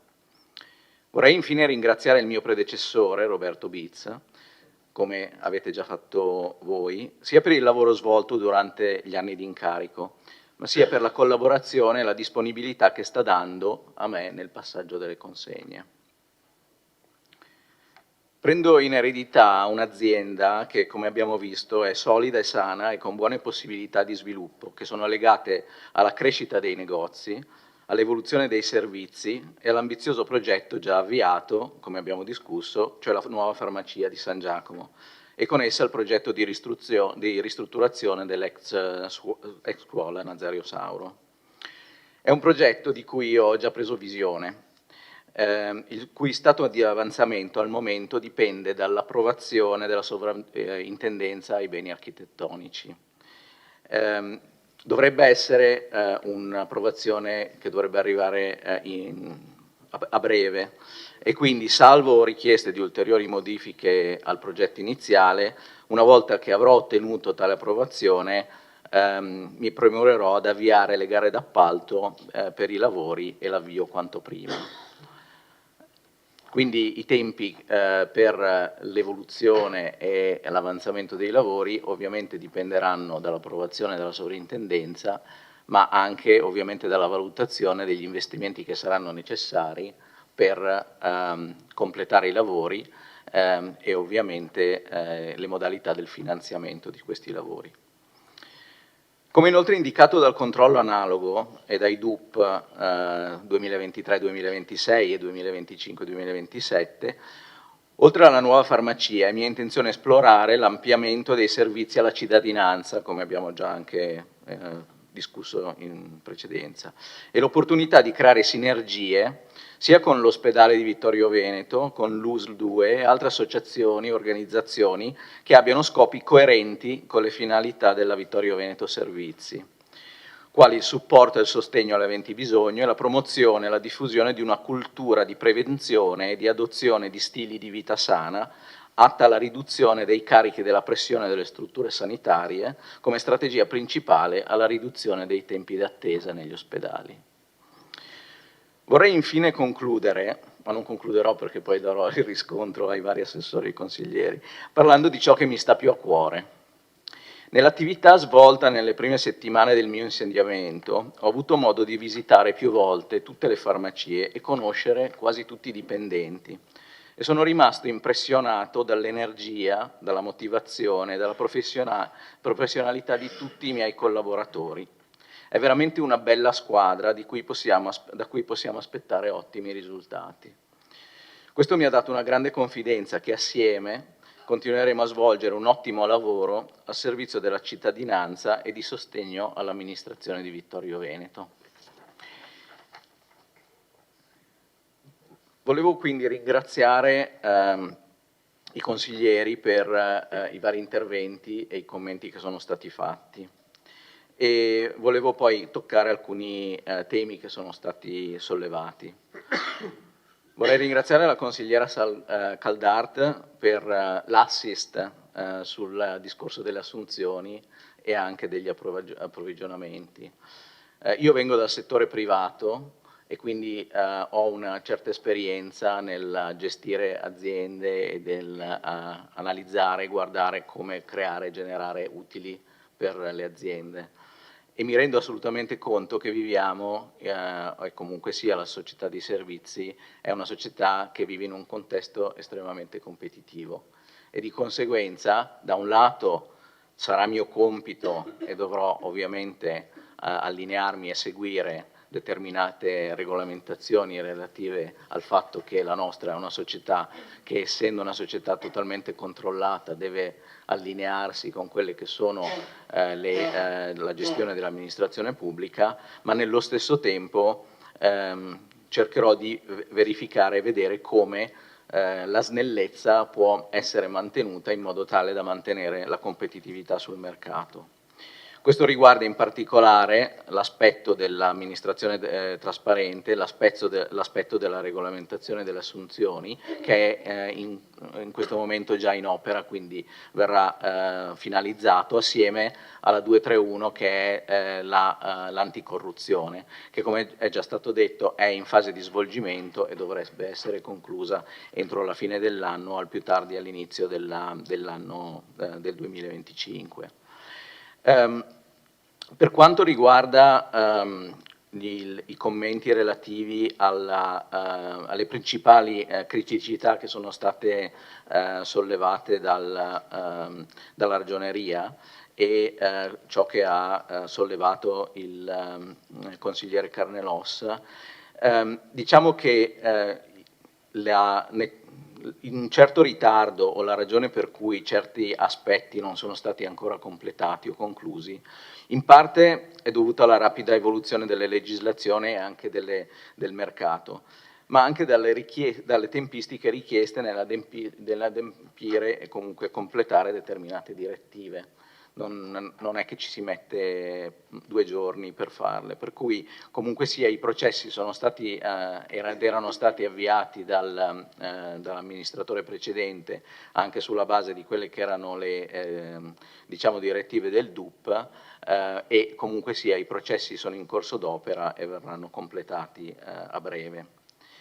Per quanto riguarda l'aspetto sollevato dal consigliere Braido e comunque anche quello relativo al consiglio d'amministrazione, cioè quello della consultazione, premesso che la società è un SRL e quindi un organo monocratico che risponde a un unico proprietario, faccio notare che i consigli di amministrazione sono tipici di società per azioni con più azionisti e quindi nell'ambito in una società complessa con più azionisti si giustifica la presenza di un consiglio di amministrazione. In una società monocratica con un unico proprietario, diciamo che in principio un CDA è semplicemente un aggravamento del peso organizzativo e dei costi per l'azienda, anche perché comunque sia nel caso in cui noi aggiungessimo o creassimo un CDA dovremmo anche considerare l'assunzione di un direttore generale che risponde al CDA e quindi comunque sia un appesantimento della struttura. Questo è un argomento che io ho già affrontato, un po' portando la mia esperienza, ma anche consultandomi con l'attuale revisore dei conti e anche il nostro commercialista. E comunque sia è un aspetto che, siccome fa parte come ultimo punto del DUP 2024-2026, è un aspetto che approfondirò ulteriormente e quindi relazionerò il Consiglio una volta che avrò completato la mia analisi e avrò anche raggiunto, diciamo, una conclusione con il Sindaco. Peraltro vorrei dire che nell'ambito della 231, che è il documento di anticorruzione, è previsto la nomina di un organismo di vigilanza. L'organismo di vigilanza è un organismo che, oltre a valutare e verificare la corretta conduzione dell'azienda da un punto di vista legale, è comunque sia un organismo consultativo. Quindi sicuramente questo organismo di vigilanza sarà un ulteriore supporto ed aiuto e comunque sia quello è legalmente richiesto e di conseguenza può essere, diciamo, una parziale sostituzione di un CDA. Infine, per quanto riguarda l'ampliamento dei servizi, lo statuto della società richiede che l'80% dei fatturati sia allineato alla finalità della società e di conseguenza all'erogazione di servizi relativi a prodotti farmaceutici, vendita di prodotti farmaceutici e servizi relativi alla sanità. Di conseguenza, se volessimo esplorare altre attività di servizi, dovremmo considerare il cambiamento dello statuto e quindi una valutazione che richiederà parecchio tempo. Credo di avere coperto tutti gli aspetti, forse l'unico punto è quello relativo al progetto San Giacomo, di cui ho già parlato, però vorrei aggiungere una cosa. Il consigliere Caldart ha definito il progetto un investimento per la cittadinanza e io condivido la cosa e vorrei alzare l'asticella dicendo che secondo me il progetto non solo è un investimento ma è anche un'esigenza per la cittadinanza. È un'esigenza proprio per ampliare e migliorare quella che è la realtà di San Giacomo e dare maggiori opportunità all'intera comunità fornendo maggiori servizi tipo il polo ambulatoriale e quant'altro che è già previsto nel progetto. Oltre a quello sono già stati, come ha detto la sindaca, fatti significativi investimenti, per cui disinvestire adesso probabilmente costerebbe di più, nel senso che richiederebbe di ricominciare e di andare a valutare nuove opportunità e nuove soluzioni, costerebbe di più che invece procedere con l'adeguata evoluzione e costruzione di quello che è la ristrutturazione della scuola e l'avvio di quello che è il progetto della nuova farmacia. Detto questo, avendo un po' di esperienza privata e personale di ristrutturazioni, sarò particolarmente attento a quello che è il progetto della ristrutturazione dello stabile e di conseguenza anche i costi relativi alla cosa. Grazie a tutti. Grazie, dottor Coletti.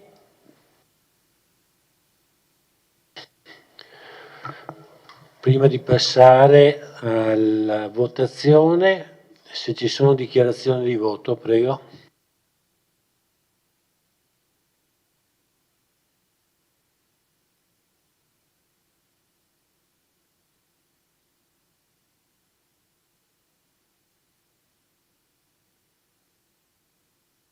Allora passiamo alla votazione. Apro la votazione.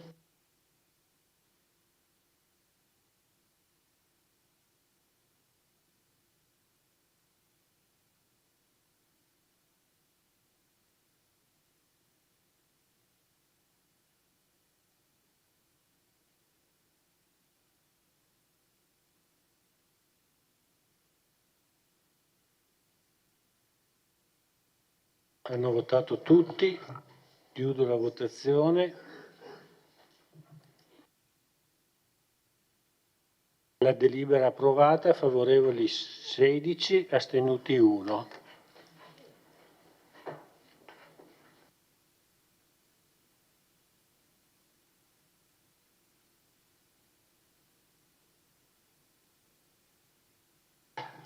Adesso votiamo l'eseguibilità immediata. Prego.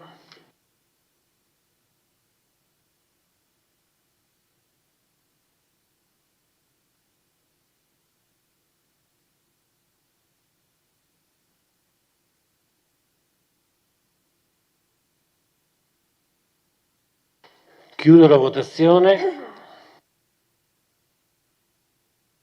Approvata, favorevoli 16, astenuto 1. Adesso possiamo passare al terzo punto dell'ordine del giorno.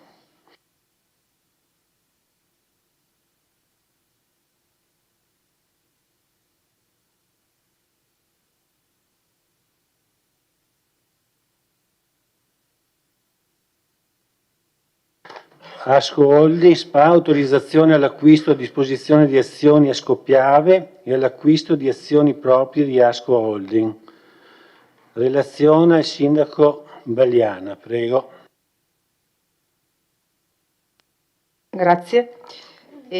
Allora, come oggetto questa delibera appunto ha l'individuazione e l'approvazione per autorizzare l'acquisto e la disposizione di azioni Asco Piave e l'acquisto di azioni proprie da parte di Ascom Holding SPA.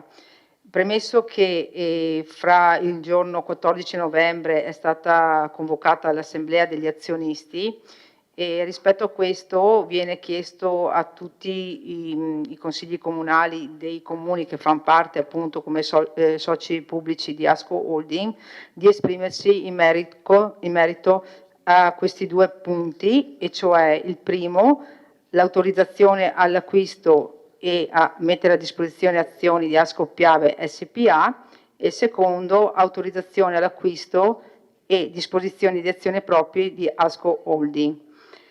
Detto questo, prendiamo atto che questa azione di Asco Holding e l'acquisizione o la messa a disposizione di azioni della società Asco Piave è finalizzata a consolidare ulteriormente la partecipazione di maggioranza detenuta da Asco Holding in Asco Piave, attualmente pari al 51,9% del capitale sociale. E questo permette anche a Asco Holding di attuare quelli che sono gli strumenti per eseguire eventuali operazioni strategiche e di consolidamento, oltre all'ottenimento di maggiori introiti in sede di distribuzione dei dividendi da parte di Asco Piave, perché come molti di voi sapranno il maggiore dividendo, cioè l'utile che viene poi diviso, proviene per la maggior parte dagli utili di Asco Piave, quindi maggiore è la nostra partecipazione in Asco Piave come Asco Holding, maggiori saranno anche le disponibilità di utili, dei dividendi insomma. Considerato che Asco Holding propone che l'esborso massimo totale per l'acquisto delle azioni Asco Piave sia pari a 15 milioni di euro, per una percentuale massima pari al 3% del capitale sociale di Asco Piave, considerato che la società propone che il limite massimo di acquisto di azioni proprie sia determinato nel 20% del capitale sociale, evidenziato anche che il consiglio di amministrazione della società non ritiene opportuno chiedere all'assemblea degli azionisti di autorizzare la disposizione di azioni proprie di Ascom Holding, quindi non cedere, limitandosi a richiedere solo l'autorizzazione ad acquistare azioni proprie di Ascom Holding qualora ci sia la cessione da parte di comuni o anche di soci privati.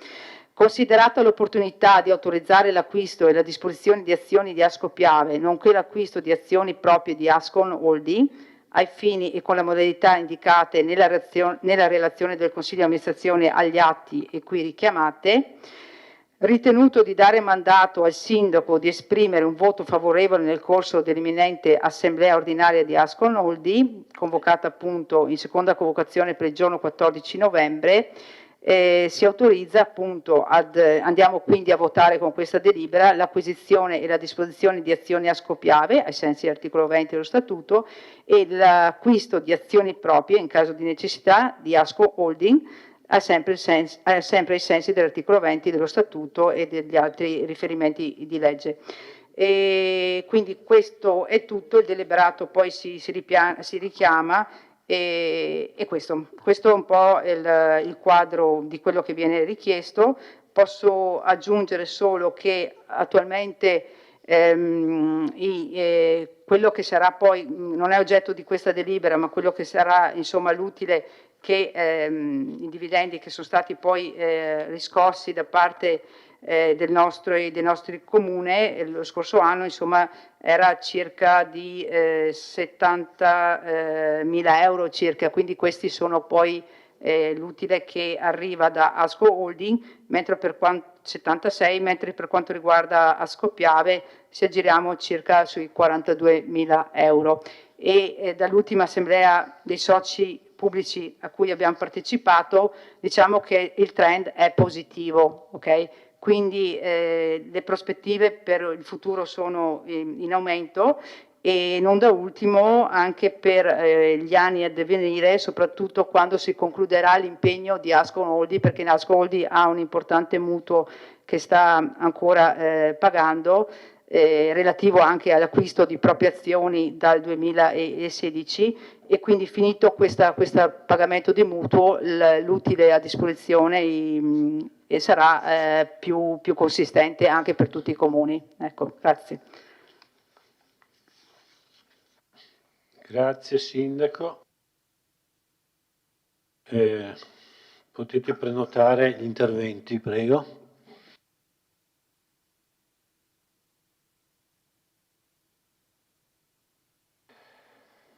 Do la parola alla consigliera Caldart. Sì, grazie Sindaca per l'esposizione. Io personalmente, insomma, noi concordiamo con la proposta che viene fatta in questa delibera. Ho solo una osservazione da fare che si collega anche a quello che lei ha detto. Cioè, in questa delibera lei ha parlato, premetto, giustamente del debito che Asco Holding ha.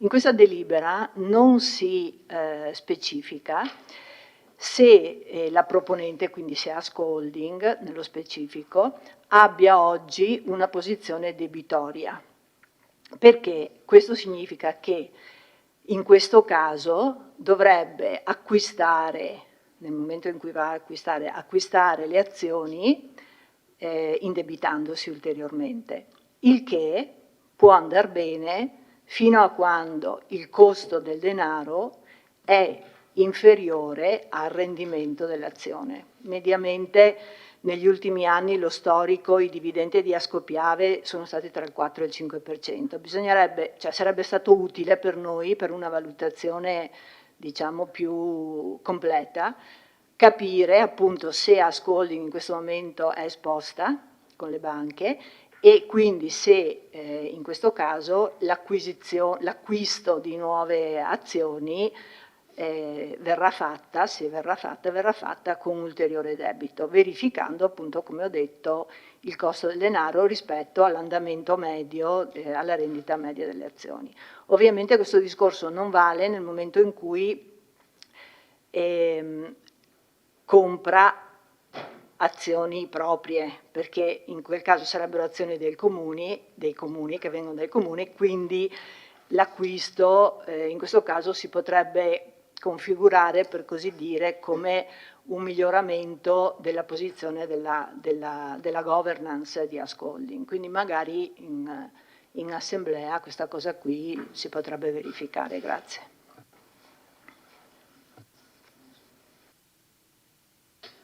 Grazie.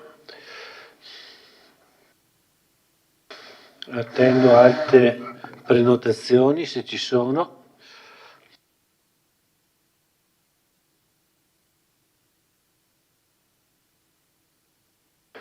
Non vedo altre prenotazioni, quindi Sì. No, volevo ringraziare la consigliera Caldart per l'osservazione che terrò in considerazione quando andremo in assemblea. E proprio sì, l'unica precisazione che vorrei dire è che per esempio l'anno scorso non hanno fatto l'acquisto di azioni proprie, okay, ad esempio, e quindi naturalmente il Consiglio di amministrazione, tra l'altro ha fatto la relazione, comunque la giusta osservazione. L'unica cosa che vorrei dire è poi che questo mandato è anche temporalmente ristretto, voglio dire, no, all'azione, quindi ogni volta ci viene di volta in volta richiesto, e quindi comunque terrò atto di quello che mi ha sottolineato e verificherò quanto detto. Grazie.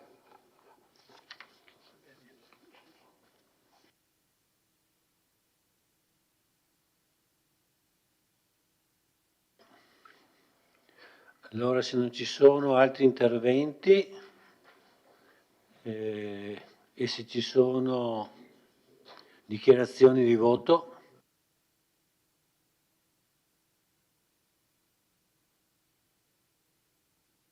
Allora non vedo interventi, non vedo dichiarazioni di voto, vuol dire che possiamo passare alla votazione.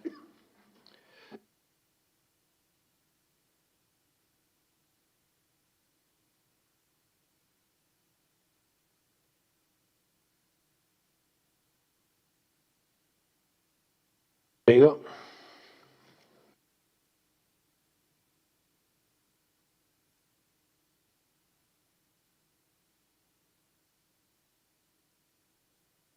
Allora hanno votato tutti, chiudo la votazione. Delibera approvata, favorevoli 16, astenuto 1. Adesso votiamo l'immediata esecutibilità.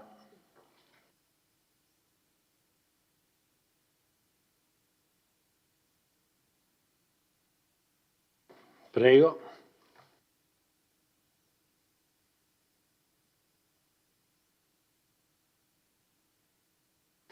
Hanno votato tutti, chiudo la votazione. Approvata, 16 favorevoli, 1 astenuto. Ed è concluso anche il terzo punto.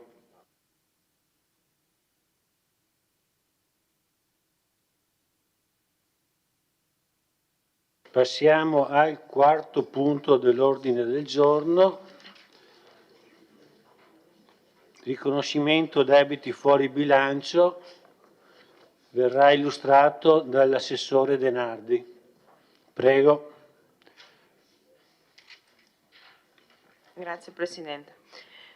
Con questa delibera la richiesta di riconoscere i debiti fuori bilancio provenienti da 3 sentenze, 2 sentenze della Corte di Giustizia Tributaria del primo grado di Treviso.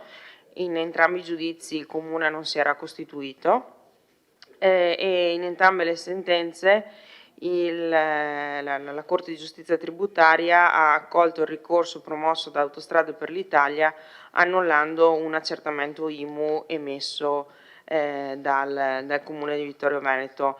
Nel primo caso la condanna alle spese a favore di Autostrade per l'Italia per un totale di 761,28 euro, nel secondo caso di 1015,04.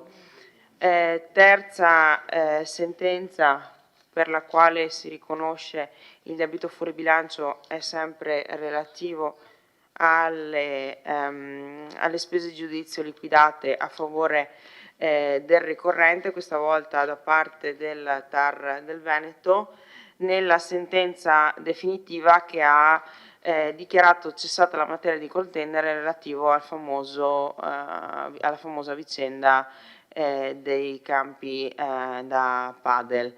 Forse ricorderete che nel febbraio di quest'anno avevamo già, il Consiglio Comunale di Vittorio Veneto aveva già accertato il debito fuori bilancio relativo alle spese liquidate in sede cautelare a favore del ricorrente. In questo caso le spese liquidate in seno alla sentenza definitiva sono per 4.297,80 euro. Solo a chiarimento, il TAR nella motivazione dell'importo delle spese liquidate, che quindi si aggiungono ai 1.400 euro circa liquidate in sede cautelare, rileva che il Comune ha ritirato in autotutela solo oltre i 90 giorni dall'istanza il provvedimento impugnato in modo quindi intempestivo rispetto alla richiesta del privato che era stata formulata successivamente all'ordinanza cautelare che aveva rappresentato sussistente sia il fumus bonis iuris sia il danno grave e irreparabile relativamente alle argomentazioni espresse nel ricorso dal ricorrente. Ovviamente la richiesta appunto è di riconoscere questi debiti che saranno comunque coperti con fondi già presenti nei capitoli di bilancio relativi alle spese per consulenze, liti, arbitraggi e risarcimenti. Grazie Assessore.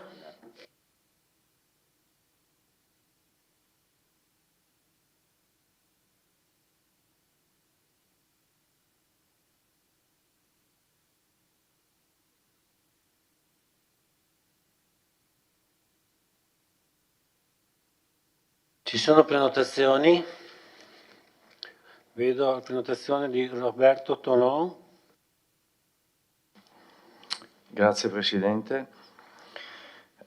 Può capitare, anzi diciamo che capita a tutte le amministrazioni di ritrovarsi con dei debiti fuori bilancio, quindi somme per fortuna tutto sommato abbastanza esigue rispetto al bilancio del Comune, ma che talvolta così sono un po', lo metto fra virgolette, fastidiose, cioè provocano un certo prurito. Perché?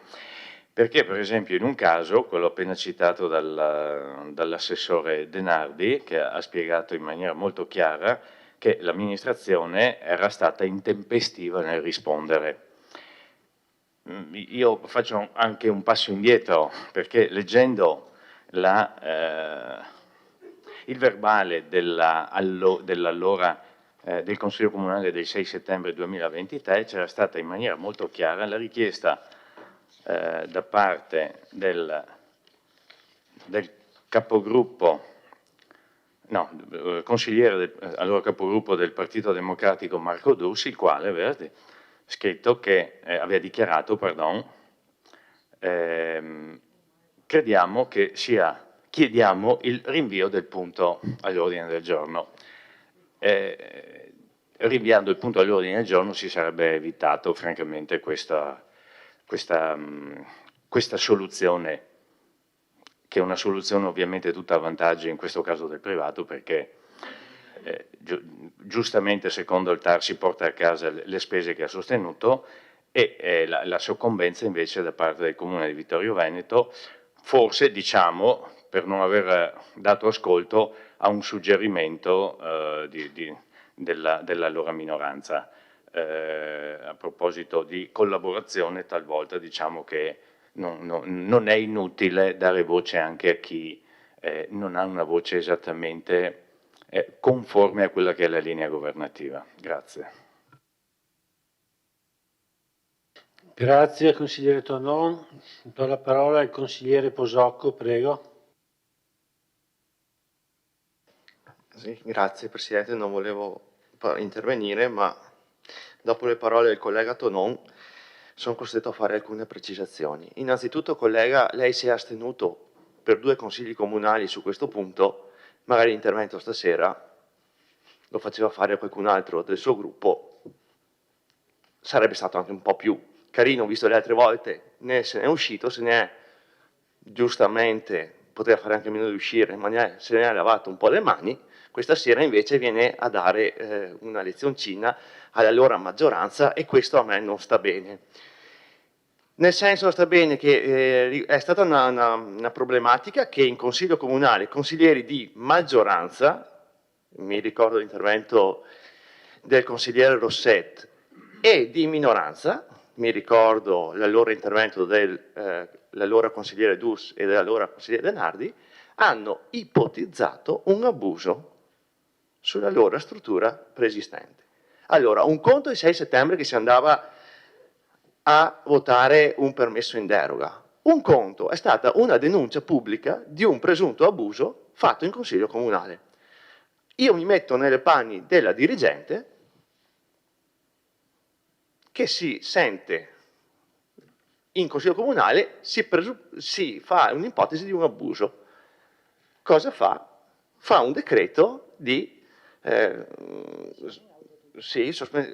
doveva essere rimosso, poi è andata come è andata, ricorsi a TAR, poi alla fine il beneficio pubblico, adesso non mi ricordo, non ne costruisco, però secondo me la dirigente per tutelarsi ha fatto solo bene a fare quello che ha fatto. Poi il TAR ha dato ragione al privato e vabbè, siamo costretti a pagare le spese. Però io sinceramente, dopo una denuncia del genere fatta in Consiglio Comunale, io la dirigente capisco quello che ha fatto, e quindi poi è stata fatta in ritardo, così magari ci sarà stato un motivo, probabilmente sì. È chiusa, il padre c'è, la gente ci va e boh.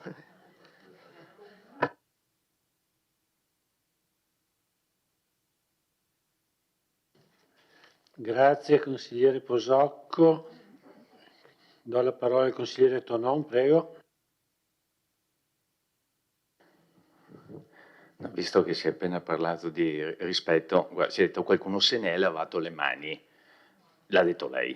No, io non me ne sono lavato le mani. Allora, vada cortesemente a rileggersi l'incipit e la mia dichiarazione. Non me ne sono lavato le mani, io ho solo dichiarato che onde evitare da parte di qualcuno qualsiasi possibilità, avendo una omonimia con chi amministrava la società, ma non avendo di fatto riconosciuto anche alla segretaria comunale una vera incompatibilità, ma per questioni di opportunità, visto che si dice molto spesso che ci sono anche delle ragioni di opportunità, ho preferito uscire. Però lei, se mi permette, dovrebbe distinguere le due cose. In quel caso si parlava nello specifico di un provvedimento, fra virgolette lo metto, no, meglio, senza virgolette, che riguardava una richiesta di un privato. In questo caso si parla semplicemente della inadempienza o del ritardo di un'amministrazione. Sono due cose completamente diverse. Io credo che lei, avendo fatto anche l'assessore agli affari legali, sia perfettamente in grado di comprenderlo. La sentenza del TAR dice che il Comune si è pronunciato favorevolmente solo in data 6 marzo, cioè 89 giorni, no 91 in realtà, in tempo non utile ad evitare la notifica del decreto penale. Non sta parlando di quello che ha fatto o avrebbe dovuto o non dovuto fare il dirigente che allora ha provveduto col provvedimento che ha ritenuto. Sta parlando di tutt'altro, caro Assessore, sta parlando dell'amministrazione di cui lei era responsabile di questo ufficio e conclude dicendo, adottando il Comune tuttavia, dopo oltre 90 giorni dalla presentazione della relativa istanza, ossia in modo intempestivo. Non sta parlando del dirigente, non sta parlando dei provvedimenti fatti in quella sera per una richiesta di un privato, sta dicendo solo che l'amministrazione è stata intempestiva. E secondo lei io devo lavarmene le mani e non dirlo?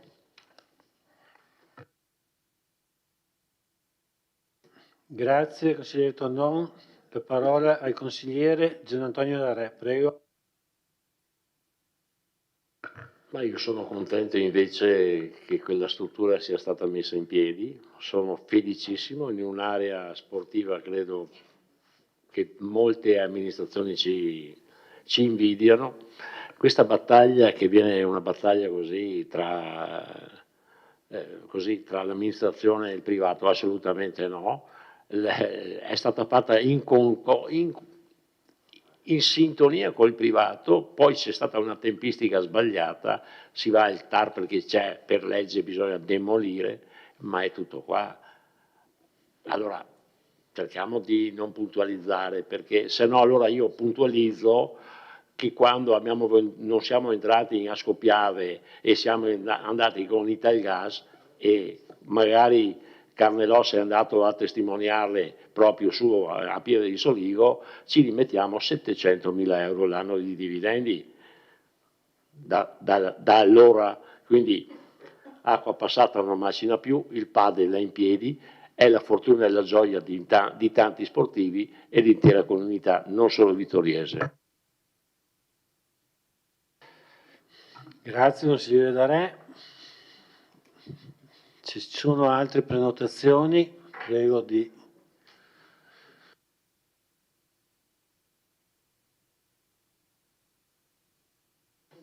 Do la parola all'assessore Denardi. Grazie Presidente. Solo perché sono stata citata. Io non ho mai parlato di abuso edilizio quella sera, consigliere. Mi spiace. No, io non ho mai parlato di abuso edilizio. Ho chiesto all'ingegnere se il fatto che fosse stata fatta la richiesta pendente di 180 giorni cambiava qualcosa oppure no. Vado a vedersi il verbale. Quello che ha chiesto se stavamo sanando un abuso edilizio, svelando poi tutto il ragionamento, era un suo, direi, ex collega di partito, comunque un suo collega di maggioranza all'epoca, il consigliere Rosset. Ecco, quindi, cosa? Sì, vabbè. Quindi non stia a... e se poi, tra l'altro, detta fra di noi, l'ingegner Curti, terrorizzata dalle affermazioni dei consiglieri di minoranza, è andata a fare un ordine di demolizione risultato illegittimo, no, è colpa dei consiglieri di minoranza, che avevano tra l'altro chiesto di interrompere l'esame del provvedimento affinché gli uffici, no lei, gli uffici, avessero la maggior possibilità di analizzare con calma e con tranquillità la cosa.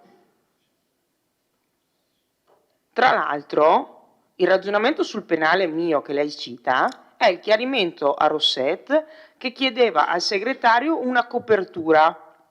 E io gli ho chiarito al consigliere Rosset che dal punto di vista penale nessuno poteva dargli una copertura se il penale c'era. Guardi pure, se lo lega meglio, se non se lo ricorda, se lo lega meglio, consigliere.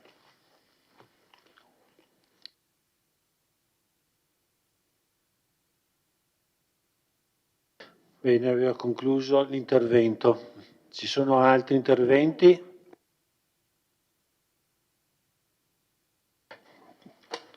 Ci sono dichiarazioni di voto?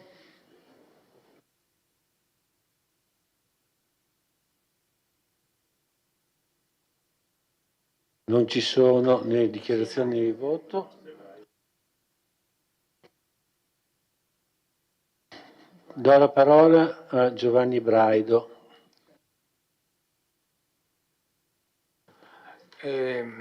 Solo per dire che il mio voto sarà contrario, perché ritengo ci voglia molta attenzione da parte di tutti, specialmente nell'ambito legale, e secondo me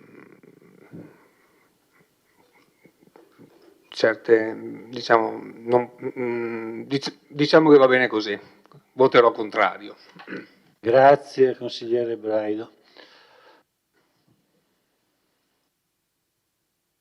Allora non ci sono altre dichiarazioni di voto. Chiudo gli interventi e apro la votazione.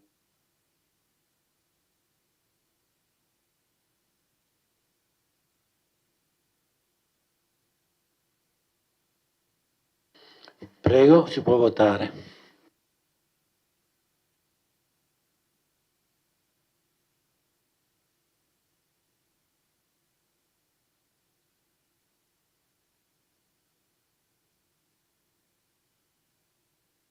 Manca il voto del consigliere Toffoli, eccole. Bene, adesso posso chiudere la votazione.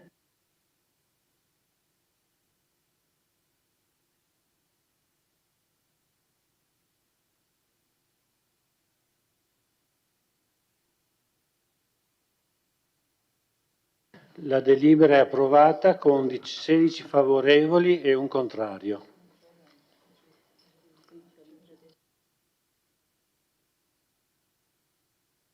Adesso votiamo l'immediata esecutibilità.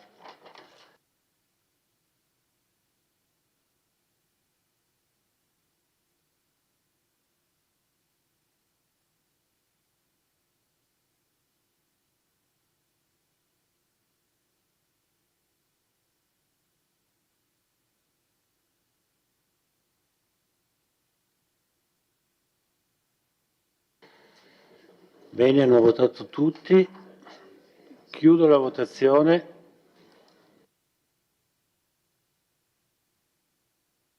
Approvata, 16 favorevoli, un contrario. Posso passare al prossimo punto dell'ordine del giorno.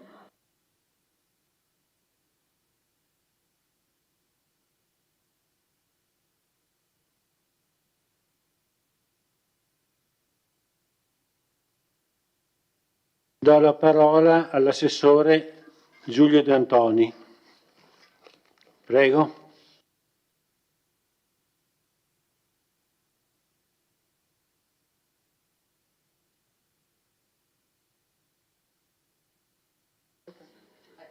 Ottimo. Una cosa rapida, diciamo, è prevista dal nostro regolamento della norma che quando vengono fatti dei prelievi dal fondo di riserva ci sia, quindi con delibera di giunta vengono autorizzati questi prelievi, poi al primo consiglio comunale utile venga data comunicazione di quanto è avvenuto. In questo caso, diciamo, sono stati fatti 2 prelievi dal fondo di riserva per quanto riguarda le spese notarili, che diciamo, il capitolo quindi era insufficiente per coprire le spese notarili per l'atto relativo alla discarica di Forcal, e un altro prelievo è stato fatto per restituire al Tesoro dello Stato l'importo di 4.500 dovuto a un, diciamo, maggior finanziamento che lo Stato aveva riconosciuto al Comune di Vittorio Veneto per pagare, diciamo, per sostenere le maggiori spese per l'aumento dei compensi a favore degli amministratori.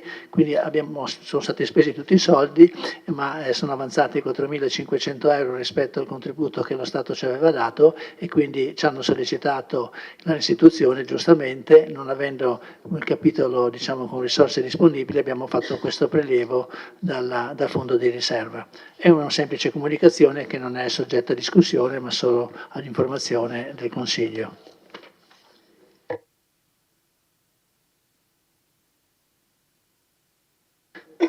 Grazie Assessore D'Antoni, quindi il Consiglio si chiude qui, non c'è votazione.